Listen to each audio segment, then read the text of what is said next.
You want sports? We got sports for you right here, Woodward Sports.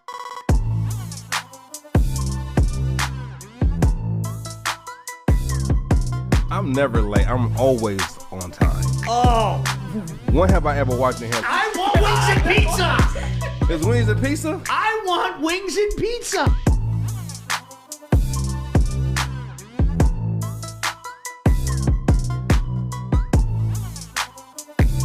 Yeah. I played with that gorilla. You hear me? Okay. You have a Tesla. You float here.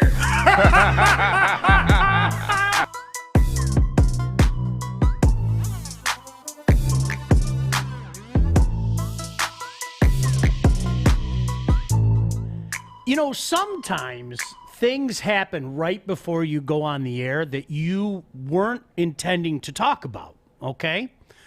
Good morning. So glad you could join us. Glad that Terry Foster is here, and we'd like to keep Terry Foster around.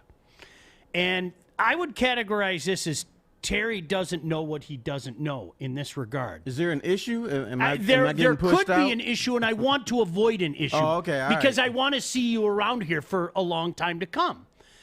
So Adam is in studio, Atomic Dog, Yes. as Terry coined him. And Adam says, hey, is Terry in our content, meaning our group text, okay? And immediately Art and I just, no. and Terry's like, should I be in the No. Don't do it. Don't, Terry, All right. Don't do it. And Terry, So what did they need from me? they wanted your number so you could be a part of the group text. Oh. And Terry was smart. He said, my number is 555-39. Terry, you don't want any part of that group text. No, You- okay. You don't I'm want. Listen. I'm staying on the peripheral. Yeah, don't do it. do it. I'm losing more and more hair every day. I'm getting pimples now. It's because of the group text. Don't do it, Terry. Don't. Maybe the pimples are from eating that fried food. Terry, let's not talk about that. You want to be blissful? Stay away from the group chat. That Yes, could be it. fish in the aquarium even chiming in. So they did something on the group chat where they want everyone on the thread to retweet the tweet on Twitter, right? When the link goes Okay, out. I do that. So the new thing is they do retweet or something happens. They'll say retweet the stream or fish kills your mom or retweet the stream or Terry Foster shanks you. So they were using that analogy, something to do with Terry Foster. So Adam just wanted to know if you were on the thread and you are not. And okay, good now I get that he you. is not on the thread. See, but if that was just the group text, that'd be okay. Well, yeah, there's much more to that, but that's the premise of the live shows and You retweeting. This want- place is kind of dangerous. You don't want anything to do with the group text. You just, I'll tell you point blank. So Saturday afternoon, Terry, it was a beautiful weekend. I went for a nice bike ride. I got back from my bike ride. I pick up my phone and 71 messages. Is everything okay? Oh, man. It was 71 messages from the Woodward Sports Group. See, when I see 71 messages, I'm thinking, okay, who died? That's exactly it. Yeah. I was terrified. 71 messages. So immediately, and Art, you can vouch for this, I wrote some words that I won't say on this network. No, say it. And I told everybody, go do something with your day. It was a beautiful day on Saturday. Right. Go do something with your day and get off your phone, you losers. Why are you even on your phones? I don't get it. It's Yeah. a beautiful setting. I'm out. It's the first warm day in forever. First warm day. We got the CDC saying if you're vaccinated, you don't have to wear a mask and stuff like this. So why are you on And the you phone people texting are all on people? your phones trying to out-funny each other. So normally I just delete it, right, Terry? I mean, seriously, let me see if there's a No, I've message seen right you now. delete I'll this message. You don't do- even read them. No, there's nothing in that for me. Enjoy life. Thank you. They're like my kids. Now, you guys, see, here's the thing. Nobody's going to listen to me, but if Terry Foster says that, Terry's right. Terry's right. That people are going to take Terry's advice. The problem is that it was 71 text messages, but 59 of them was TikTok Mikey doing a stand-up routine. Thank you. Steve, I hate my work group chat for the same reason. Thank you. I'm not the only one. Hi, Fish. So you read 71 messages and you go, oh, wow, 71 messages. 92% of them are people liking your comment, exclamation point, thumbs up. He's right. But you don't So- know that at first. When you see 71 messages, you're like, No, yeah, you something do not. is wrong. You do not. But Mama when you died, look into or it, she got into a car accident, something like that. That's what I'm thinking. So, Fish, you know how I avoid that? you delete it. I take my thumb, and I slide it to the left, and I press delete. I don't do that. I just hide them and I'll read it in my own time. If I see Except I 15, had I'll to read tell it, you I'll click all it, that read you it. needed to go do something with your day. Kennedy was the only one that had an excuse. Kennedy, it was your shift. It was your right. It was your. Kennedy had an excuse. She was working. Okay. Everybody go out. Go to Eastern Market. But what if Yes, I'm get some fruit. outside on my phone? What if I'm outside on my phone? What Like, are you I can't doing be, on your phone outside? I can't though? be taking a walk and, oh, by the way, the group chat's on, so I'm gonna hop on and type some messages. Is it possible to take a walk without one's phone? It is. No, not Now, for me. I always take my phone, but I'm listening to music. Got my headphones on, just kind of grooving. Fair. Whatever I'm in the mood for. That's the Can I only ask reason I have it. what music do you listen to, Terry? And I won't laugh. I just want to know what you listen It to. won't. I'm on this mixtape thing I've got. So last walk was the 2Ks, Kanye and Kiss. That's a little great. diverse. Prince. And I can't remember who else. That, music comes. I don't know who made it. 1,000%. It just kind of comes on and. I have a YouTube when I go for what my kids not so affectionately refer to as the old man walk. I have a YouTube mix that it's eclectic to say the very least. I have some classical stuff in there. I have AC/DC. I have newer stuff. I just have a bunch of stuff, and it's like, and if there's a song I don't want to hear, I go to the Keep next one. going. Now, if I'm on a short walk through the neighborhood in the fall, I like to listen to classical music because it kind of fits the mood, and the leaves are changing, and people are happy, even though winter is coming. But classical in the fall seems to work best. See, this is invaluable life lessons for you kids. Go do something with your life. Get off your phones. I gotta say, and we talked about this right before we got on air. My eye, I don't know if I could do the show. My eye hurts so bad and burns because I'm a dumbass and decided to touch hot sauce and touch my eye. And I've got Father Terry and Father Baligian giving me advice. I'm hurting right now. You want me to jump in there, Art? Dude, how is this my fault? You came in here blaming me because you made a stupid bet that now you have to eat something hot. If you talked to me, I would have said, no, don't do it. Young people, they just do shit because I got to be popular. I got to show that I'm a real man. No, you don't have to show that you're a real man. Just say no. Listen, what it is that I'm not getting paid buku bucks around here, so I can't put money down on fights. So I lost this weekend betting UFC 262, and now I have to do a chip's worth of dip and Da Bomb hot sauce. But I was smelling it, and I put it on my eye. How about this? Since you're not rich, make a bet that if I lose, I'll eat 3 Big Macs or something like that. Something tolerable. Here's a win-win bet. If I lose my bets, I'll get a vasectomy. Everybody wins. Art, is that the one where I made the decision on the show? Please don't touch my balls. You're not doing my vasectomy. Let's keep it moving, Fish. You're not going to do a vasectomy live on the show, Fish. No. No, but you guys gave me an option, taser or hot sauce. I chose the simpler one, which is hot sauce. I Those thought things the simpler hurt. one. Art, did you learn it? I didn't Did you wanna learn a see my lesson from friend this, though? Art That's get a what taser. you have to look at this as a learning experience, okay? Crap happens, all right? So let's move on from that. Now what? The next time Mike Broadwell comes up to you and gives you a hot sauce bet, just say no. Mike Broadwell's a bully. I said it. He's a bully. He said, stop being a PUSS. He called me a kitten. And then said, stop being a bully, just do the challenge. But I tied with Matt, so we both should be doing it, or rock, paper, scissors. He's like, no one's going to watch rock, paper, scissors. Stop being a PUSSY and do it. Okay, here's the deal. When somebody calls you a pussy, Yeah. just say, yep, I guess so. Meow. I'm not eating it. Meow at him. Okay, Right. can I do it right now? Like, Terry, call me a... Say it. Say, Art, you're a... All right, you're a pussy. Meow. There you go. Like That's all that? you got to do. Okay. You don't have to make stupid bets. You don't have to show that you're a man. You know what I'm saying? Your These eye prove feels that I'm good. a man. Your eye feels good. It hurts. No, but if you did it Terry's way, I know. you're not dealing with that right But now. Sean, I want to be like you. You and Mike talked about doing the hot sauce challenges all around the world. Not what that, and I learned from it, and I'll never do it again. So learn from my mistakes, okay? You're already tough. You got a sleeve of tattoos. No, I'm that sure just means had I'm to hurt. stupid and I make terrible life choices. Listen, Did it hurt? Yeah, you want to know what terrible life choices are? This is no job security. I don't want to hear any of this from Art. I grew up with Mike Broadwell. Oh, God. So, You did. You did? yeah. If people don't know, that's my father. So I grew up Is he a jerk? dealing with...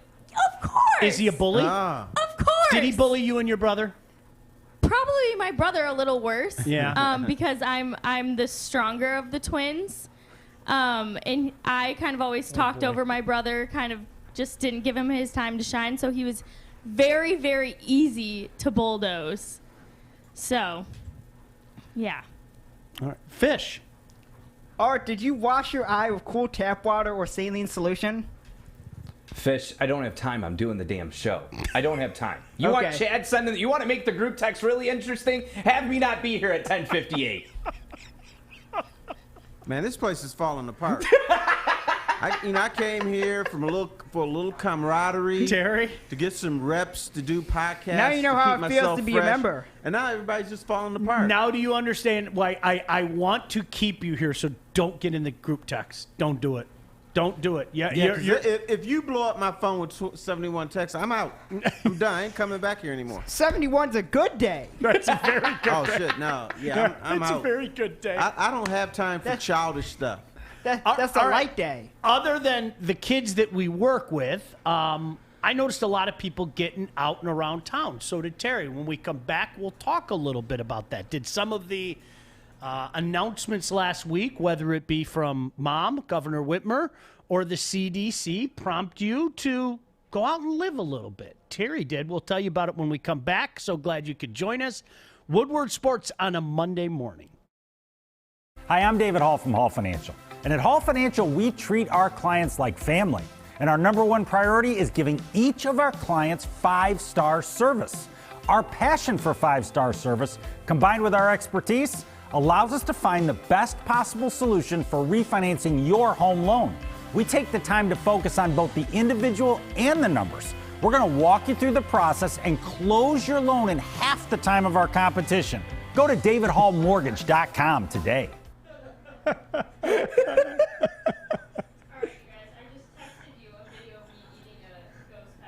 Talk on Mike. You really did? All right, well, you're going to have to tell us about it because we're on right now. Hi, Kennedy Broadwell, ladies and gentlemen. All right. I'm dumb. So I just shared in our, not the big group chat, because God forbid someone texts in there, but I just shared on our Bell and Baligian little fam chat, there is a video of me, I think I was in 8th grade, looking at how my eyebrows are drawn on. It had to have been a while ago. Hey, me too. No, they're a little worse. They're a little dark. They're a little crammed in. But I shared a video of when my father forced me to eat a ghost pepper. And in the video, I dump milk all over myself, basically. And I am lactose intolerant. So that's how bad that was. And that is what my childhood was like. So just think about that next time All you right. complain, Art. We all do it. Why do we do stuff we don't want to do? Don't get it. I think my dad offered me $5, and I was just $5. in 8th grade and stupid. And so you probably paid for that ghost pepper for like 2-3 days. Yeah, But you got $5. but I had $5. I don't get it. Sorry. I mean, look, when I was younger, me strong like bull, I would go eat like the hot wings and everything. And guess what? You know when it ended? When somebody buried me. That's when it ended. Somebody said, "Oh yeah, you think you're big and bad?" And this chef, look at that. This chef absolutely destroyed me. And I was like, "Hey, that was fun. We had a good run for about 6 months, and now I'm not doing this anymore because my But taste don't we buds are never the bully same." each other for a living? This is what society does. You can't eat a ghost pepper because you're soft. you can't have the hot wings because you're soft. I dare you. That's And right. if you don't, you're like Art. You're a pussy. I'm not going to be a pussy. Okay. Sometimes you're stronger by saying no. No, I'm not going to do that. No, I'm not going to torture myself. You get more done by saying yes. I say no. Hey, Sean, can we address this comment real quick, or should we keep it moving? The one that I said during break? Address Oh, it. I don't care. Okay, Yeah, here we address go. So, D-Bag on YouTube said, Art, Fish, Sean, and Mike are absolute garbage. It really takes away from the quality of the rest of the network. No wonder this awesome startup has less than 5,000 subscribers. Appreciate that, mate. it. D-Bag. Who's Mike? I thought it was D-Mac. I think he was maybe thought that Terry was Mike. I don't know. I bet it was If Darren it's McCarty Mike, who it's wrote Mike that. Iverson, right? The Smoke Show. Well, you're living up to your name, D-Bag. So have a great day. Thanks for watching. Appreciate you. Lord knows we appreciate Hope you. you come back. Yeah, definitely. Come back. Terry, you went out over the weekend. What'd you find? I went out, I still live with Dr. Fauci, and she is, her standards are tougher than the CDC. But she was on a call. I said, oh, fuck, I'm out of here. So I went to the Eastern Market. All I bought was a thing of strawberries, nothing else. I just wanted to go out, mingle, and I stopped at, there's a place here, Thomas McGee's. I don't know if you've been there, but it's kind of a bar there. I saw the owner, so we sat and talked. All the outside tables were filled.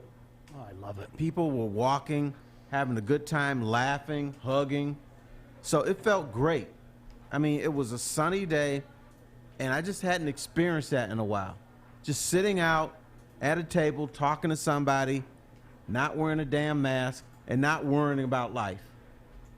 Then later that day, after my Eastern Market thing, which Dr. Fauci told me I was there for too long, because I was at the Eastern Market for like 5 or 6 hours.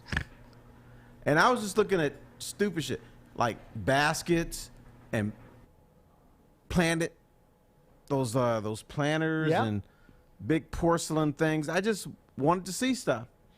So then I left there and went to a little bar on the lake, on Walt Lake.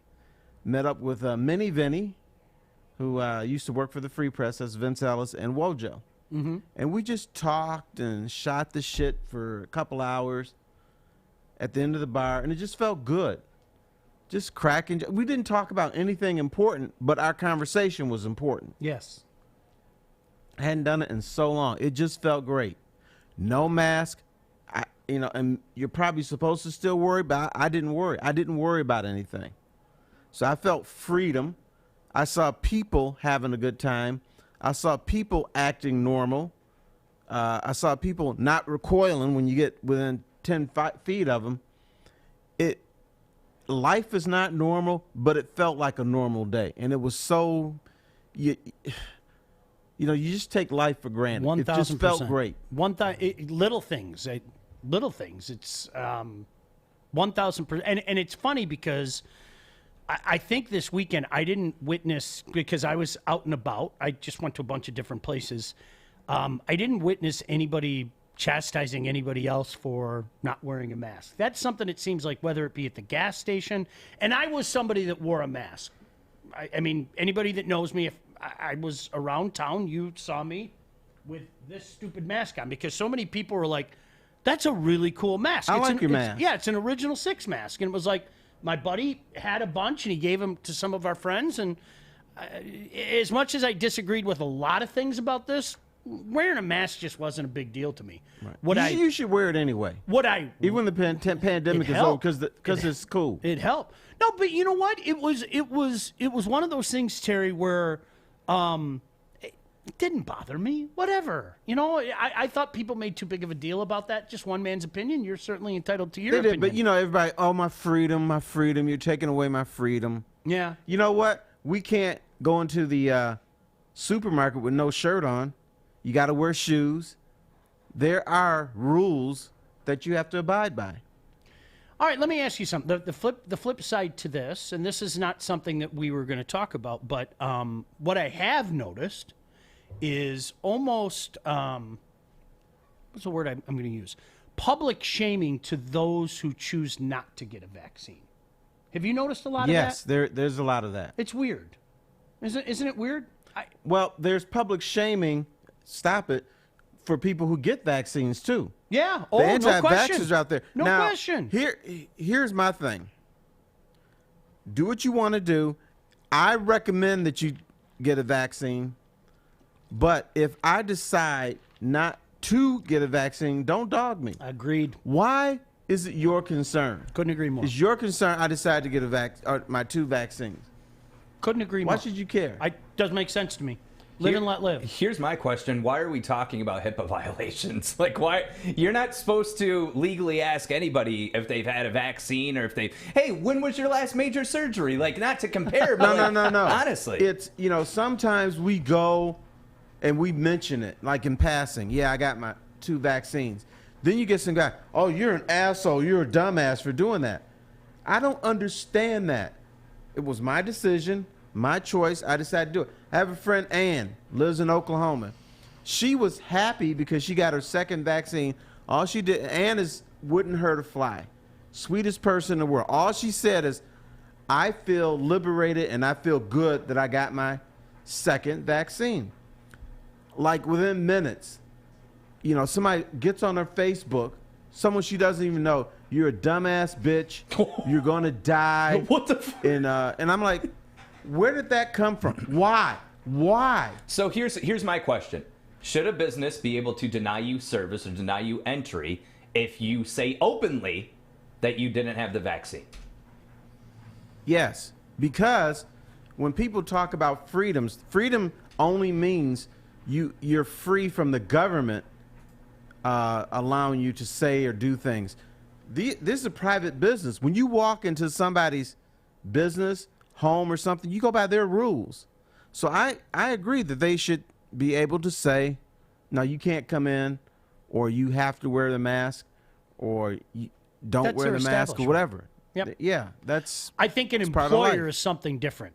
I think that's the gray area in my opinion, because I've heard some stories. I mean, like let's say Chad one day said everybody here has to get the vaccine. I think you could get yourself in trouble with that. I really do. On the flip side, if you apply for jobs, what do? Drug test you. Mm-hmm. And if drugs are in your system, guess what? You don't get hired. Yep.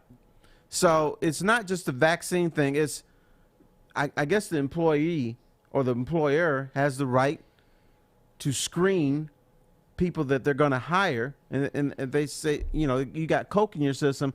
I don't want you working for me. Go get another job. They do that routinely. It's so interesting because it's almost like we've all turned into our own little doctors, because I could see 5 people walking down the street and maybe Terry's vaccinated.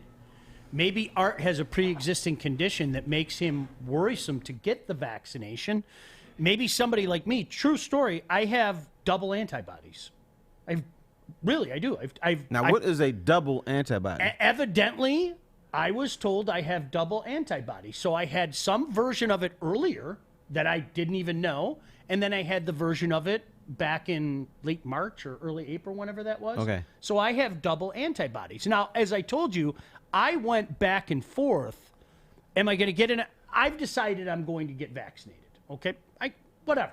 You're a dumbass. I would suggest to everybody, do some research. I could understand why a female would be apprehensive because some of the clotting issues, in particular females and everything, and to each your own. I give you a tip of the cap. I've decided to do it, but why on earth would I do it anytime soon when I don't just have single antibodies, I have double antibodies. Well, you're special, man. Nobody's like Why you. would I? No, actually, my whole family. It's weird. Are they? Like, my whole family has. Damn. But that's I what they wanna said. meet y'all. Like, everybody's got double antibodies. So Now, with double antibodies, is it impossible for you to get shit-faced drunk?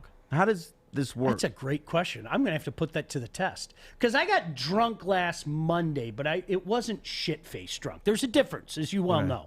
Yeah, Yes, there is. there's a difference.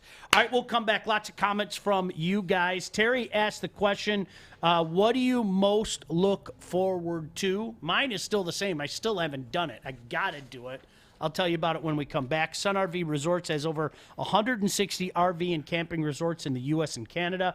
Guests can enjoy water parks, lazy rivers, mini golf, restaurants, bars, and even Wi-Fi if they want to stay connected. With locations from the Florida Keys to Myrtle Beach to San Diego Bay and Petoskey, guests can enjoy the outdoors at a Sun RV resort. People are starting to live again, right? Does that mean the fear porn's going to stop? Heavens no. But how about the fear in you? You ready to go out and live again? We'll get your thoughts when we come back. Terry Foster, Sean Baligian, Woodward Sports. I'm looking to bring on another HVAC tech right now. We're recruiting 5 to 10 techs a month. We're looking to grow and expand. Every new tech we hire is from Northwestern Tech. The hands-on training is fantastic. They're always my first call. We love hiring Northwestern Tech grads. They come out trained and ready to work. Our program is only 10.5 months, and our next classes are starting soon. So why wait? I'm looking to hire a graduate of Northwestern Tech. Northwestern Tech. Northwestern Tech. Northwestern Tech. Got to get into the Tigers, got to get into the Stanley Cup playoffs, got to get into the NBA Hall of Fame. Lots of stuff to do this morning, but we're talking life right now. Who better to chat with than Terry Foster? Terry, I'm going to ask you, is there something that you are really looking forward to doing that you haven't done in a while? Absolutely.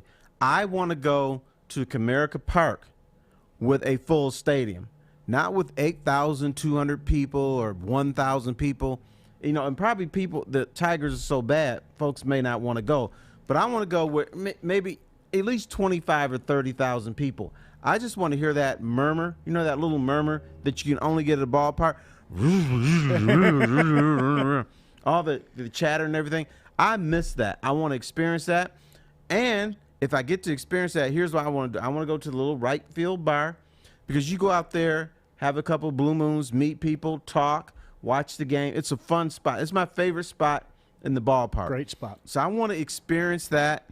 The only thing is it's real sunny and your beer gets warm quick. But other than that, that's what I want to do. That's my number one priority.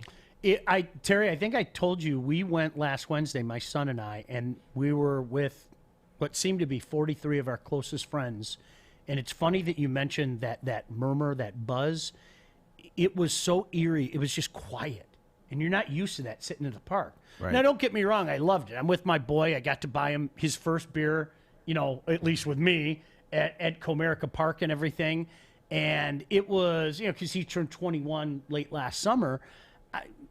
I wouldn't change it for the world. It was awesome. But at the same time, it wasn't the same.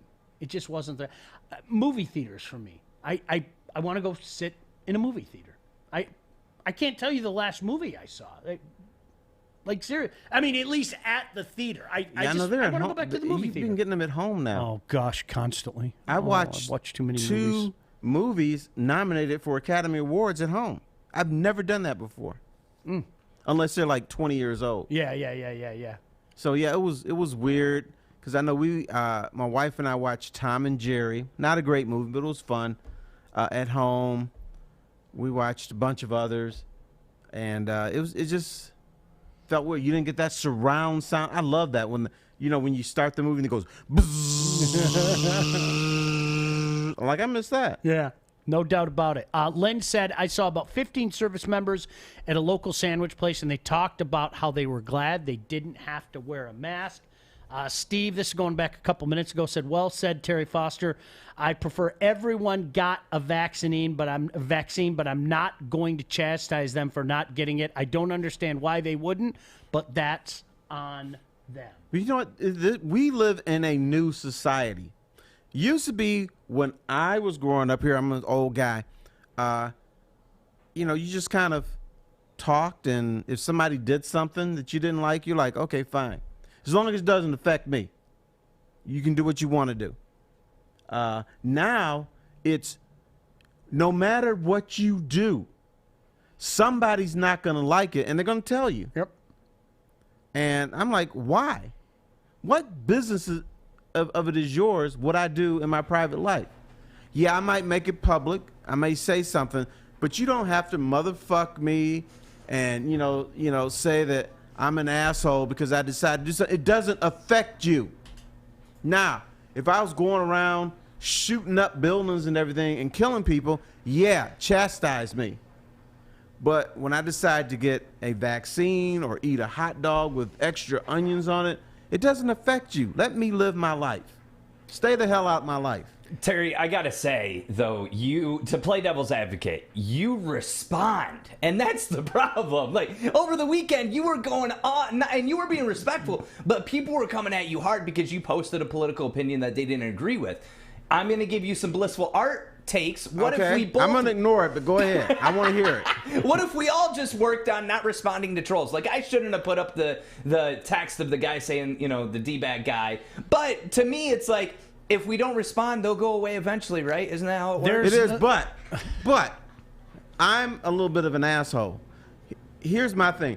Don't come on my Twitter account where we're having a good time and come in there and talking bullshit. You're gonna get called out. Woo! Because that gorilla. No, I got mad at that guy because he attacked people who followed me. He attacked people who were just having a good time. So yeah, I come after you. I'm not gonna allow you to come on my Twitter feed, talk bullshit, and then not respond to it. That's just the way I am. I agree. That's my feed, and I'm gonna control it.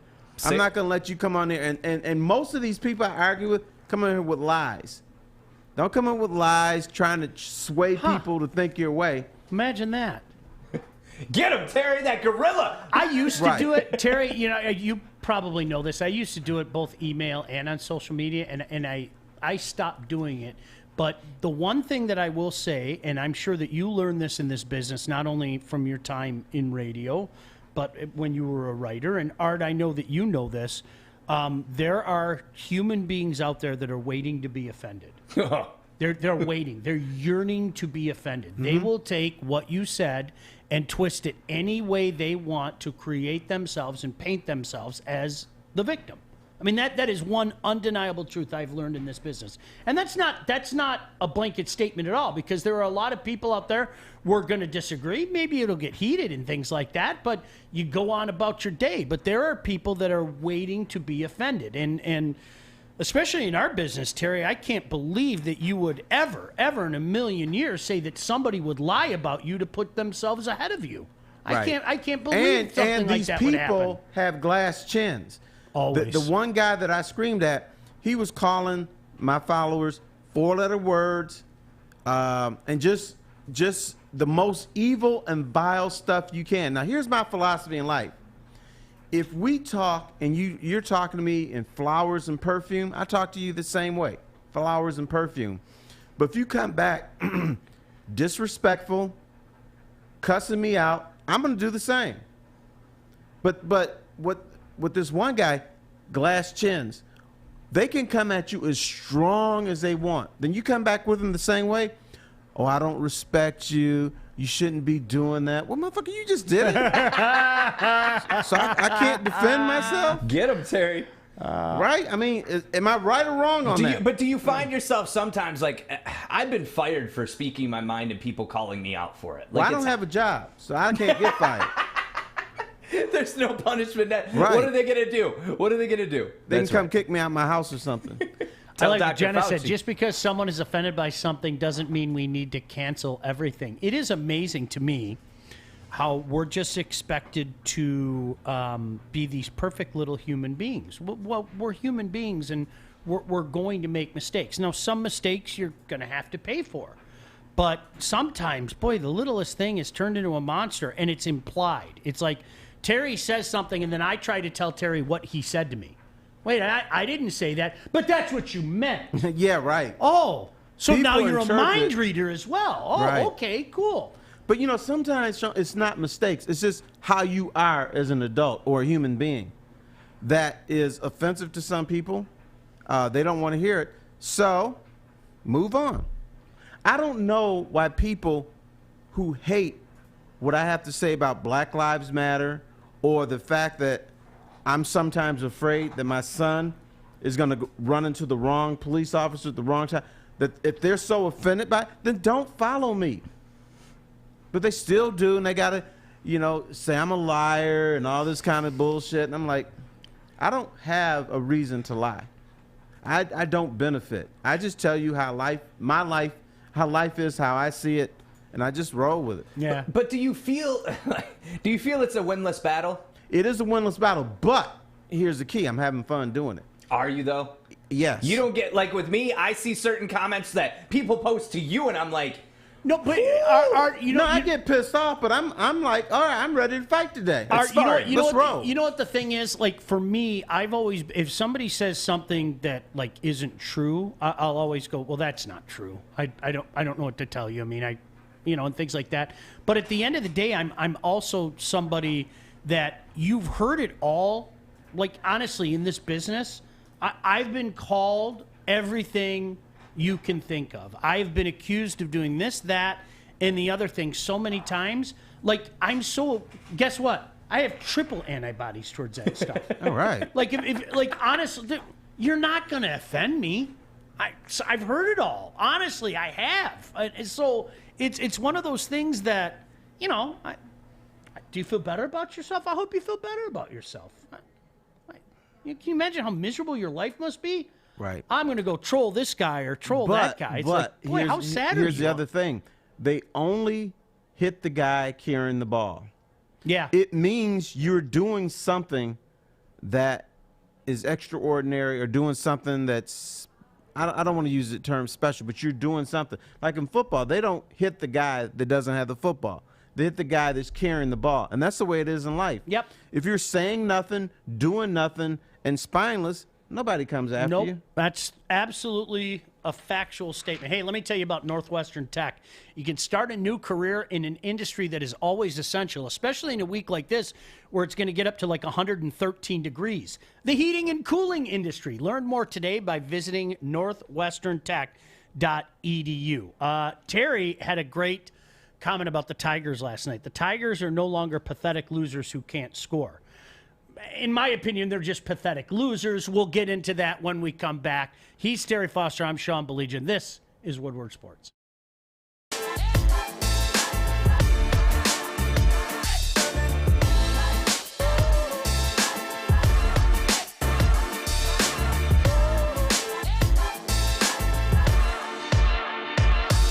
Guys, I'm D-Mac. Hey guys, I'm Pilar. That was a little slow. Right. Hi, I'm D-Mac. I wasn't ready. I was doing this. Hi, I'm D-Mac. Hey, I'm Pilar. I'm Maz. You're lit. Hi, I'm D-Mac. I'm Pilar. I'm Maz. We suck. You suck. Catch us Monday to Friday, 3 to 5. Every day right here on The Hook. On Woodward Sports Network. Welcome back in. So glad you can join us. It's a Monday morning. He's Terry Foster. I'm Sean Baligian. And we do want to talk about the Tigers in a little bit, but we have somebody hanging on the line right now. And Terry, you're going to have to let me know what happened this weekend in the Stanley Cup playoffs. I didn't even know they started this weekend. Yeah, and the games were so boring too. I mean, they played 60 minutes of hockey 3 times and couldn't decide a winner. What in the hell is going on? You know what the best part about it too is, like, I was waiting for how can it come up today. Oh, good. Have one of your friends call in and he'll bring it up. That way you can go off. I'm not joking. For those of you, the Tampa-Florida game last night, the late game, was one of the most enjoyable hockey games I've seen in years. That is not an overstatement. I detest overstatements. I call out overstatements all the time. Our business has become chock full of overstatements. Terry, is just an enjoyable hockey game, and your wife even commented on it. My wife does not watch hockey. In fact, she makes fun of me for watching the overtime games at night. Because, usually I fall asleep before the game-winning goal is scored. So she's like, so this is what you do at night, watch this stuff? I said, and then she sat down and watched the game. She's like, and then she started screaming, oh, my God, look at that. Oh, and she doesn't realize that hockey players beat up each other, and she didn't know what a face wash was. So I had to show her the face wash. I gave her one, by the way, and she didn't like it. But she's like, this is great. She says, I don't watch this, but Terry, I might watch one of these games with you. I'm going to ask you a question that I asked our mutual friend, the late Tom Kowalski, many years ago after we take this call, okay? Okay, go ahead. Because I do not understand why human beings don't like the game of hockey. It doesn't make sense to me. But, Fish, who do we have on the line? We have Zach, who is here to talk some NHL hockey playoffs that happened over the weekend, Sean. He'll probably fill you in on what you missed, Sean. Right. Thank you, Zach. You're on with Terry Foster, Sean Baligian here on Woodward Sports. What's up, Zach? Hey, guys. Good morning. How we doing today? Good morning, sir. How are you? Top. Hey, I'm doing good. Hey, really good hockey games. Like the first three all went to overtime.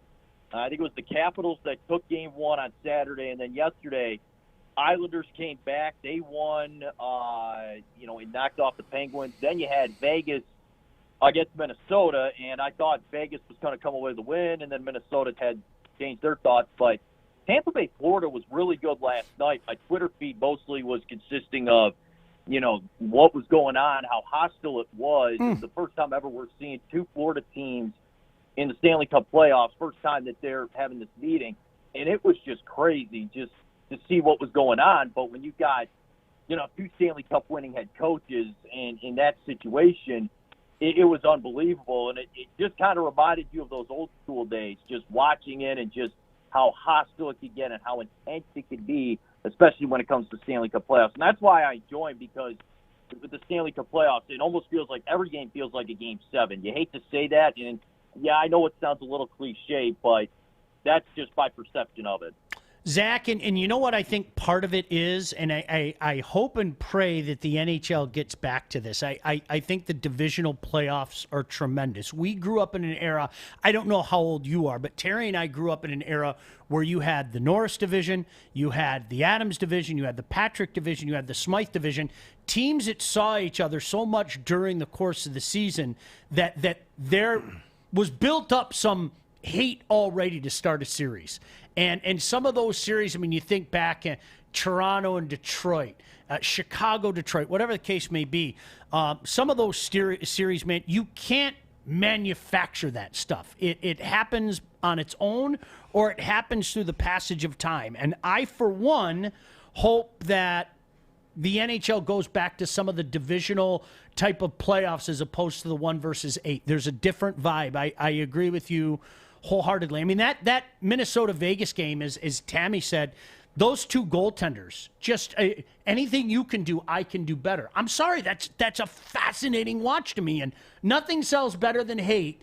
And to your point, and we appreciate the phone call here on Woodward Sports, Florida and Tampa was full of hate last night. It was wonderful to watch. It really was, Terry. Lots of little balls of hate.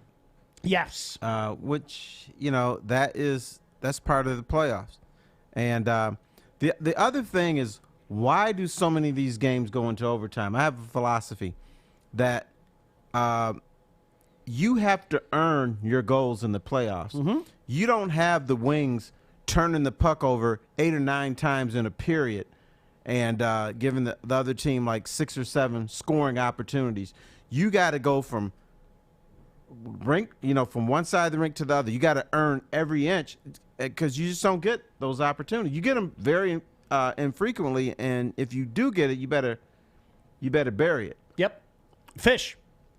We have another call online. We have our very own Easy, who does the Hook from 3 to 5. He produces that. Now, he's not a huge hockey fan. He wants to try to get into hockey. He watched the NHL playoffs this weekend. Easy. Right. What's up, buddy? What up, Sean? You and Darren got me hooked. Oh, good. I'm glad to hear it, man. Now, did Darren threaten you, or he just got you hooked? No. I forgot what I was watching. I think it was around noon. I just happened to turn on the Penguins and the who the hell did they play? I can't think of off the top of my head right now. Oh, the Islanders. There you go. That was a really good game. And then, Sid Crosby, he's a big name in the NHL, so I want to tune in and see, his greatness and whatnot. But the game that got me, that I'm tuned in the entire series, is the one you were just talking about, Sean, the Panthers versus the Lightning last night. That game was phenomenal, and it makes it better. They're both in Florida. There's a lot of physicality. Guys are pushing each other down. It was awesome. It was everything you want to see in any sport. It was ultra competitive. It was a great game. Easy. Honestly. You just brought up something. I teased. I wanted to ask Terry Foster a question, because I asked Mr. Football, my old friend, our old friend, and my radio partner Tom Kowalski this question, and I'm going to ask Terry the question because you just said it, and we appreciate the phone call. Terry, football is king in this country. Make no mistake about it. That's true. Let there be no debate. Okay, but what are some of the things that people like about football? It's fast. It's physical. These guys get at one another. And it's interesting because I brought this up to Killer, and I said, Tom, you know, as a guy who likes hockey, and you like hockey, I've had enough conversations with you to know that, why aren't more people turned on by this sport? Because like Easy just said, it has everything as a sports fan you look for. And some of the attributes that make football so, you know, again, the king, I've sat back my whole life going, I don't understand why, and I think Kennedy agrees with me, I don't understand why a human being, a living, breathing organism, doesn't like hockey. It's never made sense to me. It's not on a lot of people's radar. I mean, now you have a team in Nashville. Now you have a team in Arizona. Now you have 2 teams in Florida. But for a long time, you didn't. You had the original 6 for like a million years. Then you expand into St. Louis and Minnesota and places like that. It's just not top of mind for people. And the other thing is hockey's not on ESPN. Mm-hmm. Now it is. It's going to be, but it's not on ESPN. Now and then you get a game on NBC. But I'll be honest with you. Sometimes I sit at there now and can't find the hockey game. Sure. I know it's on, but as hell, I have no idea where it is. So I think that's part of it too. And, you know, if you're out of sight, you're out of mind. Yeah. I think we're stubborn in this country. And what I mean by that is, and I've said this before, look, I'm never going to get into NASCAR. It's just never going to happen. Is it for stubborn reasons? Probably. You know, and people have said, well, why don't you go out to the racetrack? You know, come with me to a race. It's never going to happen. I'm telling you right now, it's never going to happen, and I'm stubborn. That's okay. Yeah. America. Yeah, and, you know, and that's the same kind of thing. I've asked people, and they're like, I just didn't grow up around it. Would you want to go to a game? No. Would you want to check it out on TV? I might tune it in. And you know what? I can't tell you how many people like tuned in and found that they liked it and everything. But it's funny, you know, and you know this as well as I do in our business. And we had this conversation around here. People say, don't talk hockey. Nobody cares. Unless the Red Wings are in it, don't talk hockey. Nobody cares. It's amazing how many people are starting, when we started talking about Tampa and Florida last night, because it was that good of a game. I'm looking at the socials. Art put up a whole bunch of different texts, and I'm looking at our Facebook feed right now. It was a great game. There is, but I think you're looking at an outliner. I mean, you don't get the day that you had yesterday in any sport. Couldn't agree with you more. You don't get 4 great games. Even the 1,000% NFL, right. it's like, okay, I'm watching the final 4 games, and, you know, 2 of them might be okay. One is boring, but we watch because it's football. Yep. But with hockey, you had the exception where you just had 4 great games, and so I think it hit on social media. For the most part, I still believe this. Detroit is not hockey town. No. It's Red Wing town. Yep. And if we were doing talk radio, no matter what we said, and we tried to hammer the Wings, and we want phone calls, we're not going to get very many. Not going to happen. Nope, not going to. Unless you do a specialty show, like I was, as you know, I was part of a specialty hockey show. Well, people are tuning in specifically to hear hockey. They're going to do that. But doing a show itself, you're slitting your own wrists. Right, absolutely. And you're going to get yelled at. Like we're probably going to get yelled at. We'll talk Tigers when we come back. Terry Foster, Sean Baligian, this is Woodward Sports.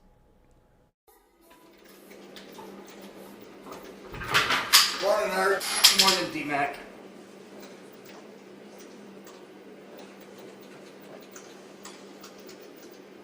Ridge Street Exchange, downtown Fenton. I'm trying to find me a shirt. Ooh, look at these swimming shorts. What are you doing over there, Stick? I'm trying to find me a drink. Ooh, look at these bonfire bitters. Ready for summer. Let's go. All right, all jokes aside, there have been some exciting Tiger games the last week. There have been some exciting Tiger games. They've scored more than 2 runs in a few games. Coincidentally, they actually won a few, too. I mean, Yes. who knew? And won a series or 2. Yes, absolutely. And it's interesting because, Terry, you said the Tigers are no longer pathetic losers who can't score, to which I responded, yes, they're just pathetic losers now, right? Right. Is that how we can say it? I think they've, you know, in the last few weeks have increased themselves to just a below mediocre team. They're not awful. Now, the bullpen scares me. Starting pitching has been very good. And I'm not saying, this murderer's row, but they're scoring a couple runs. I mean, beating the Cubs 9-8 was exciting. So, what have the Tigers become? If you had one word to describe what the Tigers are today, forget the entire season. You could still use the word pathetic if you talked about the overall record. But what are they now? Meandering? Okay, I can buy that. Because here's my issue with what is going on right now. If the Tigers' upswing was due in part to all these young #Detroit Root players that we've heard about for the last 3 or 4 years, I think I would look at it a little differently. But because all these mythical players that we've heard their magical names for so many years aren't part of this, I don't put a lot into it. Does that make sense? No, it makes absolutely sense. You would feel a lot better if they're getting their ass kicked or being competitive with Torkelson, yes, and other guys that yes, that they drafted in the last 2 or 3 years, or even last 4 or 5 years. But for the most part, it's just mediocre players, guys that you don't view as long-term solutions. Yeah. These are the stopgap players. These are not the guys that you're going to enjoy 7 or 8 years from now, who you're saying, okay, they're getting some seasoning now. Sometimes you got to get your ass kicked to learn how to kick ass. You got it. But they're not even positioned to do that. Well, and I think that's, some of the names. I mean, okay, Jonathan Scope. He's all right. He's okay. He's not a piece of the future. Nomar Mazara. Jones. Now, remember, Jones was one of those hot mythical names 5 years ago, and he can barely get on the field in any semi-regular fashion. And, it's not – Casey Mize was all right the other night. I guess that's nice to see. But other than that, it's all the names that, were kind of brought in here to help carry over until – golly gee, we got really good, and then Chris Ilitch is going to spend money because we have so many young, hot little prospects. And you saw the Padres do that, and you saw the Royals do that, but the Tigers are nowhere near that level. Here is your question. Here's the thing you got to think about. All right. In 5 years, and, this is a real leap of faith. In 5 years, if the Tigers are competing for a championship, which of these guys are going to be on the field contributing? You got it.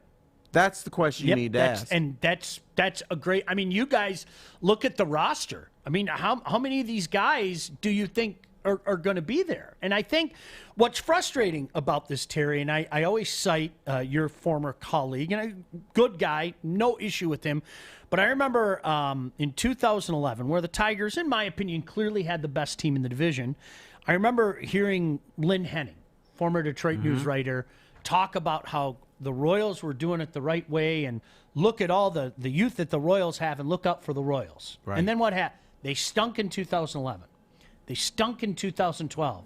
They stunk in 2013. They got better in 2000, and then they were ready. Well, if you're saying look out for the Royals in 2011, but they aren't really good until 2015, sorry if I don't say, man, you nailed that. Yeah, that's true. It was true. Almost, it was 4 years later, man. What do you want me to do?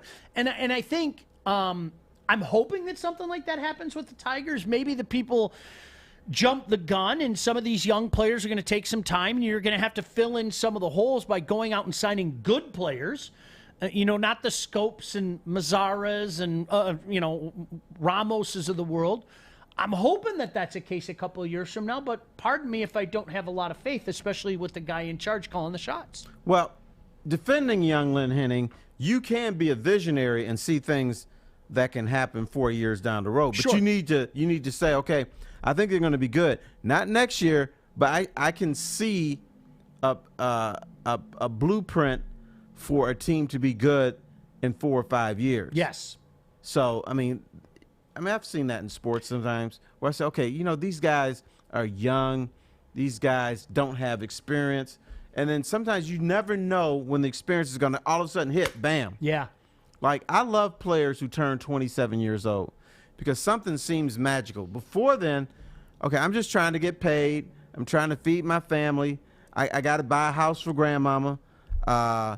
Daddy wants a Mercedes. So that's what you're focused on. Then at 27, you're like, I've never won a playoff series. I don't have a championship ring. I want one now. So then your focus changes. Because I got a lot of money in the bank.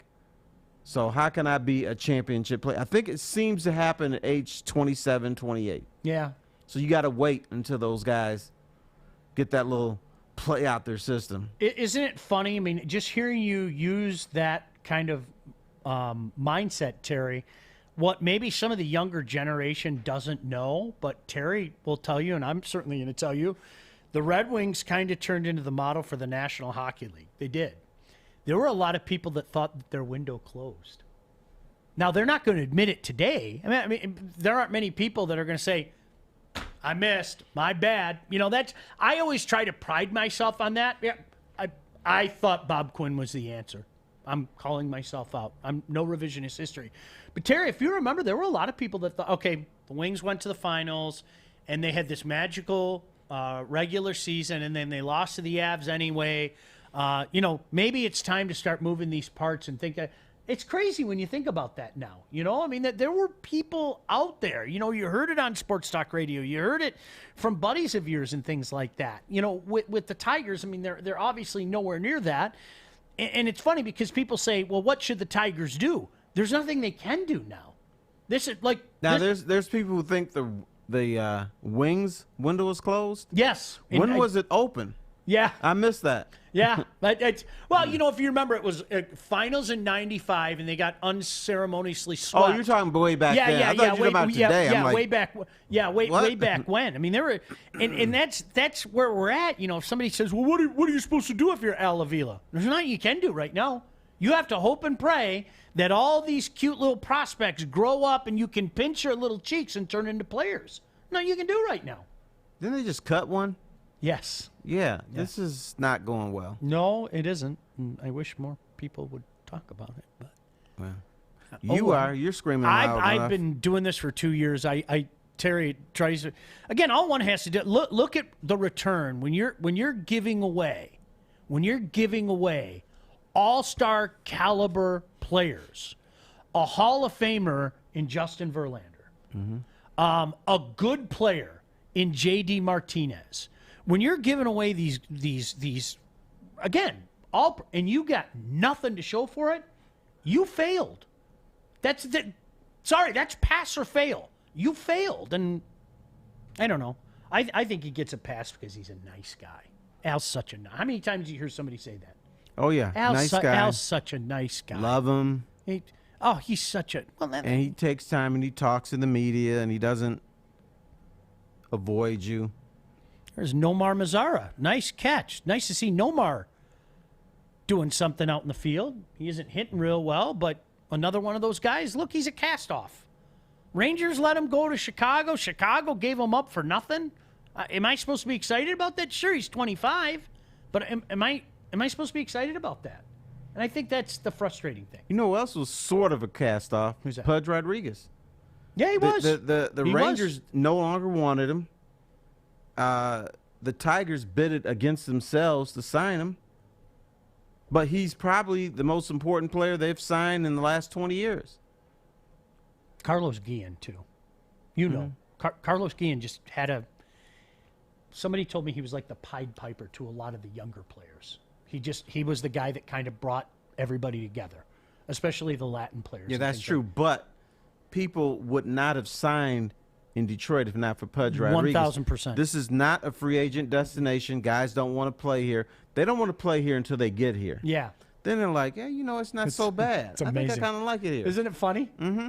Joik and I talk about that all the time because he's had some teammates that were like that. I mean, think about all the guys that came here and were like, this place wasn't what I expected. Right. It's amazing how that reputation is out there.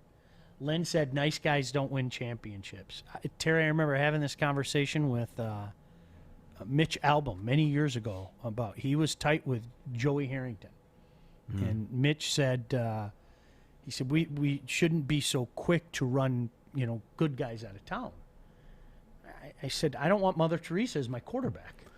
He wasn't just nice. He was just goofy nice. You know, I can understand a guy being nice, but like, oh, do-de-do-de-do-de-do-de-do-de-do, that kind of nice, you're never going to win with a guy like this. It's a learning experience. Everything was a learning experience. I remember saying to myself, when's class going to end? When's this class over? When does the learning stop and the winning start? He wasn't good either. No, Okay, you know what let's this get dude that out told of the me? way. Joey Harrington told me, I'm going to take this town by storm. And he actually believed it. And I was like, really? When is this going to happen? Yeah. But I knew he was toast because, like I said, I was doing this puff piece on him. How Joey Harrington thinks he's going to take this town by storm and everything. I talked to Steve Mariucci about Joey Harrington. All I wanted was a quote saying that, you know, he's a halfway decent quarterback. Mariucci looked at me like I had gas. Like, no, not he had gas. He was like, I don't know. Maybe. The nice guy thing, I don't get it. Hey, listen, it's a job. It's a professional. I appreciate you're a nice guy, but you know, we also have to say a nice guy isn't getting the job done, right? No, you can't do that. Hater. Big Ben enshrined into the Hall of Fame. Terry, it's really strange for me. How was that 17 years ago? How all of that, the whole 2004. How was that 17 years ago? Doesn't that seem like 3 weeks ago to you? Yeah, maybe 5 years. It seems like it's been maybe not 3 weeks, but it seems like it was recent. But yeah, it's incredible. That's 2 decades, basically. It's nuts. We'll get into that when we come back. Terry Foster, Sean Baligian. This is Woodward Sports. You don't fumble the ball at work. Hey, Drug Bell, Sean Baligian. See you guys next weekend.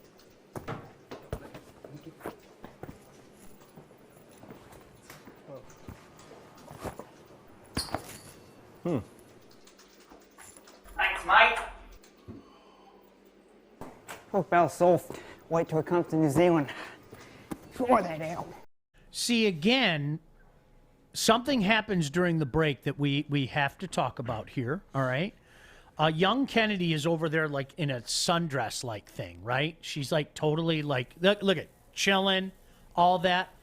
She says during the break, I am sweating in here. It's hot in here. Poor Terry, he's the class of this room, let's be honest. Right. Yeah, Got the beautiful cap off. on. He's got the jacket on and everything. I can't even imagine. How warm are you right now? I am. I'm using a mental process that I'm not warm. Mm-hmm. But you got to keep thinking. I'm not warm. I'm not warm. I think it's this giant chair for me. Like, you know, when you're Oh, you're in leather. and you're sticking to it. I'm sticking. See, Art, what we have to do is we have to get Terry to tell everybody how warm it is in here. They're not going to listen to you and me. Listen, no. But if Terry goes down the hall and says, "Listen, you guys, I feel like I'm living in my smoker," then you know they'll listen. I'm so sick of you guys crying about it. It's been months. I'm surrounded by heat and computers and hard drives and everything. But yeah, bitch and cry about how it's 10 degrees. It's supposed to be 69 degrees when I enter here, says Sean Baligian. So I feel like in like 4 hours I'm going to have a smoke ring around my fingers. That's how warm it is. It is warm in here. Fish. As far as I know, we are working on getting it where we can run the AC during the shows and it doesn't bleed over the mics. It's a work in progress. Who's we, Fish? We the network. Oh, okay. The network, the network of, you love that word, Terry, we we the network are of part of Woodward the Sports. network. I am not going to do any of that. That is all going to be It probably would have been fixed if the you AC had. guy, Stick Joey, Adam. They'll probably throw their hands and feet Don't up we there have and a have some stuff. deal with Northwestern Tech? Yeah, I was going to say. Right. Duh. Listen, I'll pay you out of pocket if need be. This is miserable. It's warm in here. Get a couple of their students to come over. What do you need me to do? Yeah, pop over. Let's find a way. Both things can coexist. We can have some cool without that fan running, right? Such a diva. Jeez. Art, don't you want to be comfortable? No, I want this to be hell. It makes me stronger. Hey, you know what, Art? I mean, there are places where you go and you're comfortable. I don't want to be comfortable. There are places where you go and you're not sweating out of your shirt. I want this to just be like home. I want to suffer immensely. So, And Big Ben. We're the drama Wow. queens. Speaking of drama queens, Big Ben enshrined into the Naismith Basketball Hall of Fame. Terry, you asked the question, does he belong? here's the thing about Ben Wallace. If you never saw him play, he does not belong in the Basketball Hall of Fame. Boy, you stole my Did I? My bad. No, go ahead, talk. If you saw him play, you understand. Mm-hmm. You get it. But he's the second Piston with a lack of offensive skills to make the Hall of Fame. And that may be symbolic of the city of Detroit and the whole blue-collar thing and, Dennis Rodman and Big Ben. Sometimes what a player meant to a team does not manifest itself in numbers. And I agree with you. Watching that era, yes, only one championship, but watching that era, I don't know how you couldn't come away with, my gosh, that guy meant so much to the team. I don't know how you. That was going to be my take on it. Like watching it. If I hate to use this, eye test. Right. Eye test. Watch the guy. He meant so much to that team. Absolutely, positively, got to get in. Yeah, but you can also, he had a 16-year career. He's getting the Hall of Fame based on 6 years with the Pistons. Mm-hmm. Not with the Bulls, not with Washington, and not the 3 years when he came back. That didn't get him in the Hall of Fame. It's the 6 years that he had with the Pistons when they went to Eastern Conference Finals and ringing the gong and all that kind of stuff. But the other thing that makes him belong, some of the off-court stuff, this dude's attitude bled to the rest of the team. Rip Hamilton, when he came in, he didn't want to play defense. Neither did Chauncey. Chauncey Billups was a cast-off. Mm-hmm. Chauncey Billups had to learn how to be tough. Chauncey Billups had to learn how to be a point guy, and he got a lot of that from Larry Brown. But now and then, you walk in the locker room, and Ben is sitting over there like this, pissed off at teammates. And he go in there and cuss these dudes out. You're not playing defense. You're not playing the right way. So I'm going to tell you off. That was the most important. If Ben just went there and played good defense and then went about his own business, maybe they don't win championships. But now and then he had to check his teammates. That's a hard thing to do. It's a hard thing to do, to go up a dude who's making $8 million a year or $16 million a year and say, you're not doing your job. You need to do better. And not everybody can do that. But that's the other thing that Ben Wallace did. There's only two guys in Piston history that did that, Isaiah Thomas and Ben Wallace. They had to change the culture in that locker room, and they had to piss people off. He would know. He would. Did you know that Terry was on the Bad Boys 30 for 30? You? Did you? You guys were aware of that, right? Man, he would know. Arthur. Yeah, here's my question. With Big Ben, what I appreciate about him was his just aggressiveness and total disrespect. I mean, there is nothing better than seeing him almost like volleyball spike the ball into the crowd. Who do you see now in the current NBA that is equivalent to that? Because I'm having a hard time coming up with names that were as much of a badass as Big Ben. Maybe you don't have that player. Yeah. In the league, because I mean, when Ben played, you didn't have that when he was in the league. Just him. No, I can't. It's with it. That's a great question, Art. I can't. No, I can't. That's why I think he deserves it so much. I mean, you see some of these shots, and now you would get so many fouls. Technical foul. You're out of the game. I mean, just the performance he put on. He was the team. When you think of that, that elite championship team when it was him and Prince and Billups, to me, Big Ben stood out more than anyone because of actions like this. It's just impeccable. You know who should be that guy?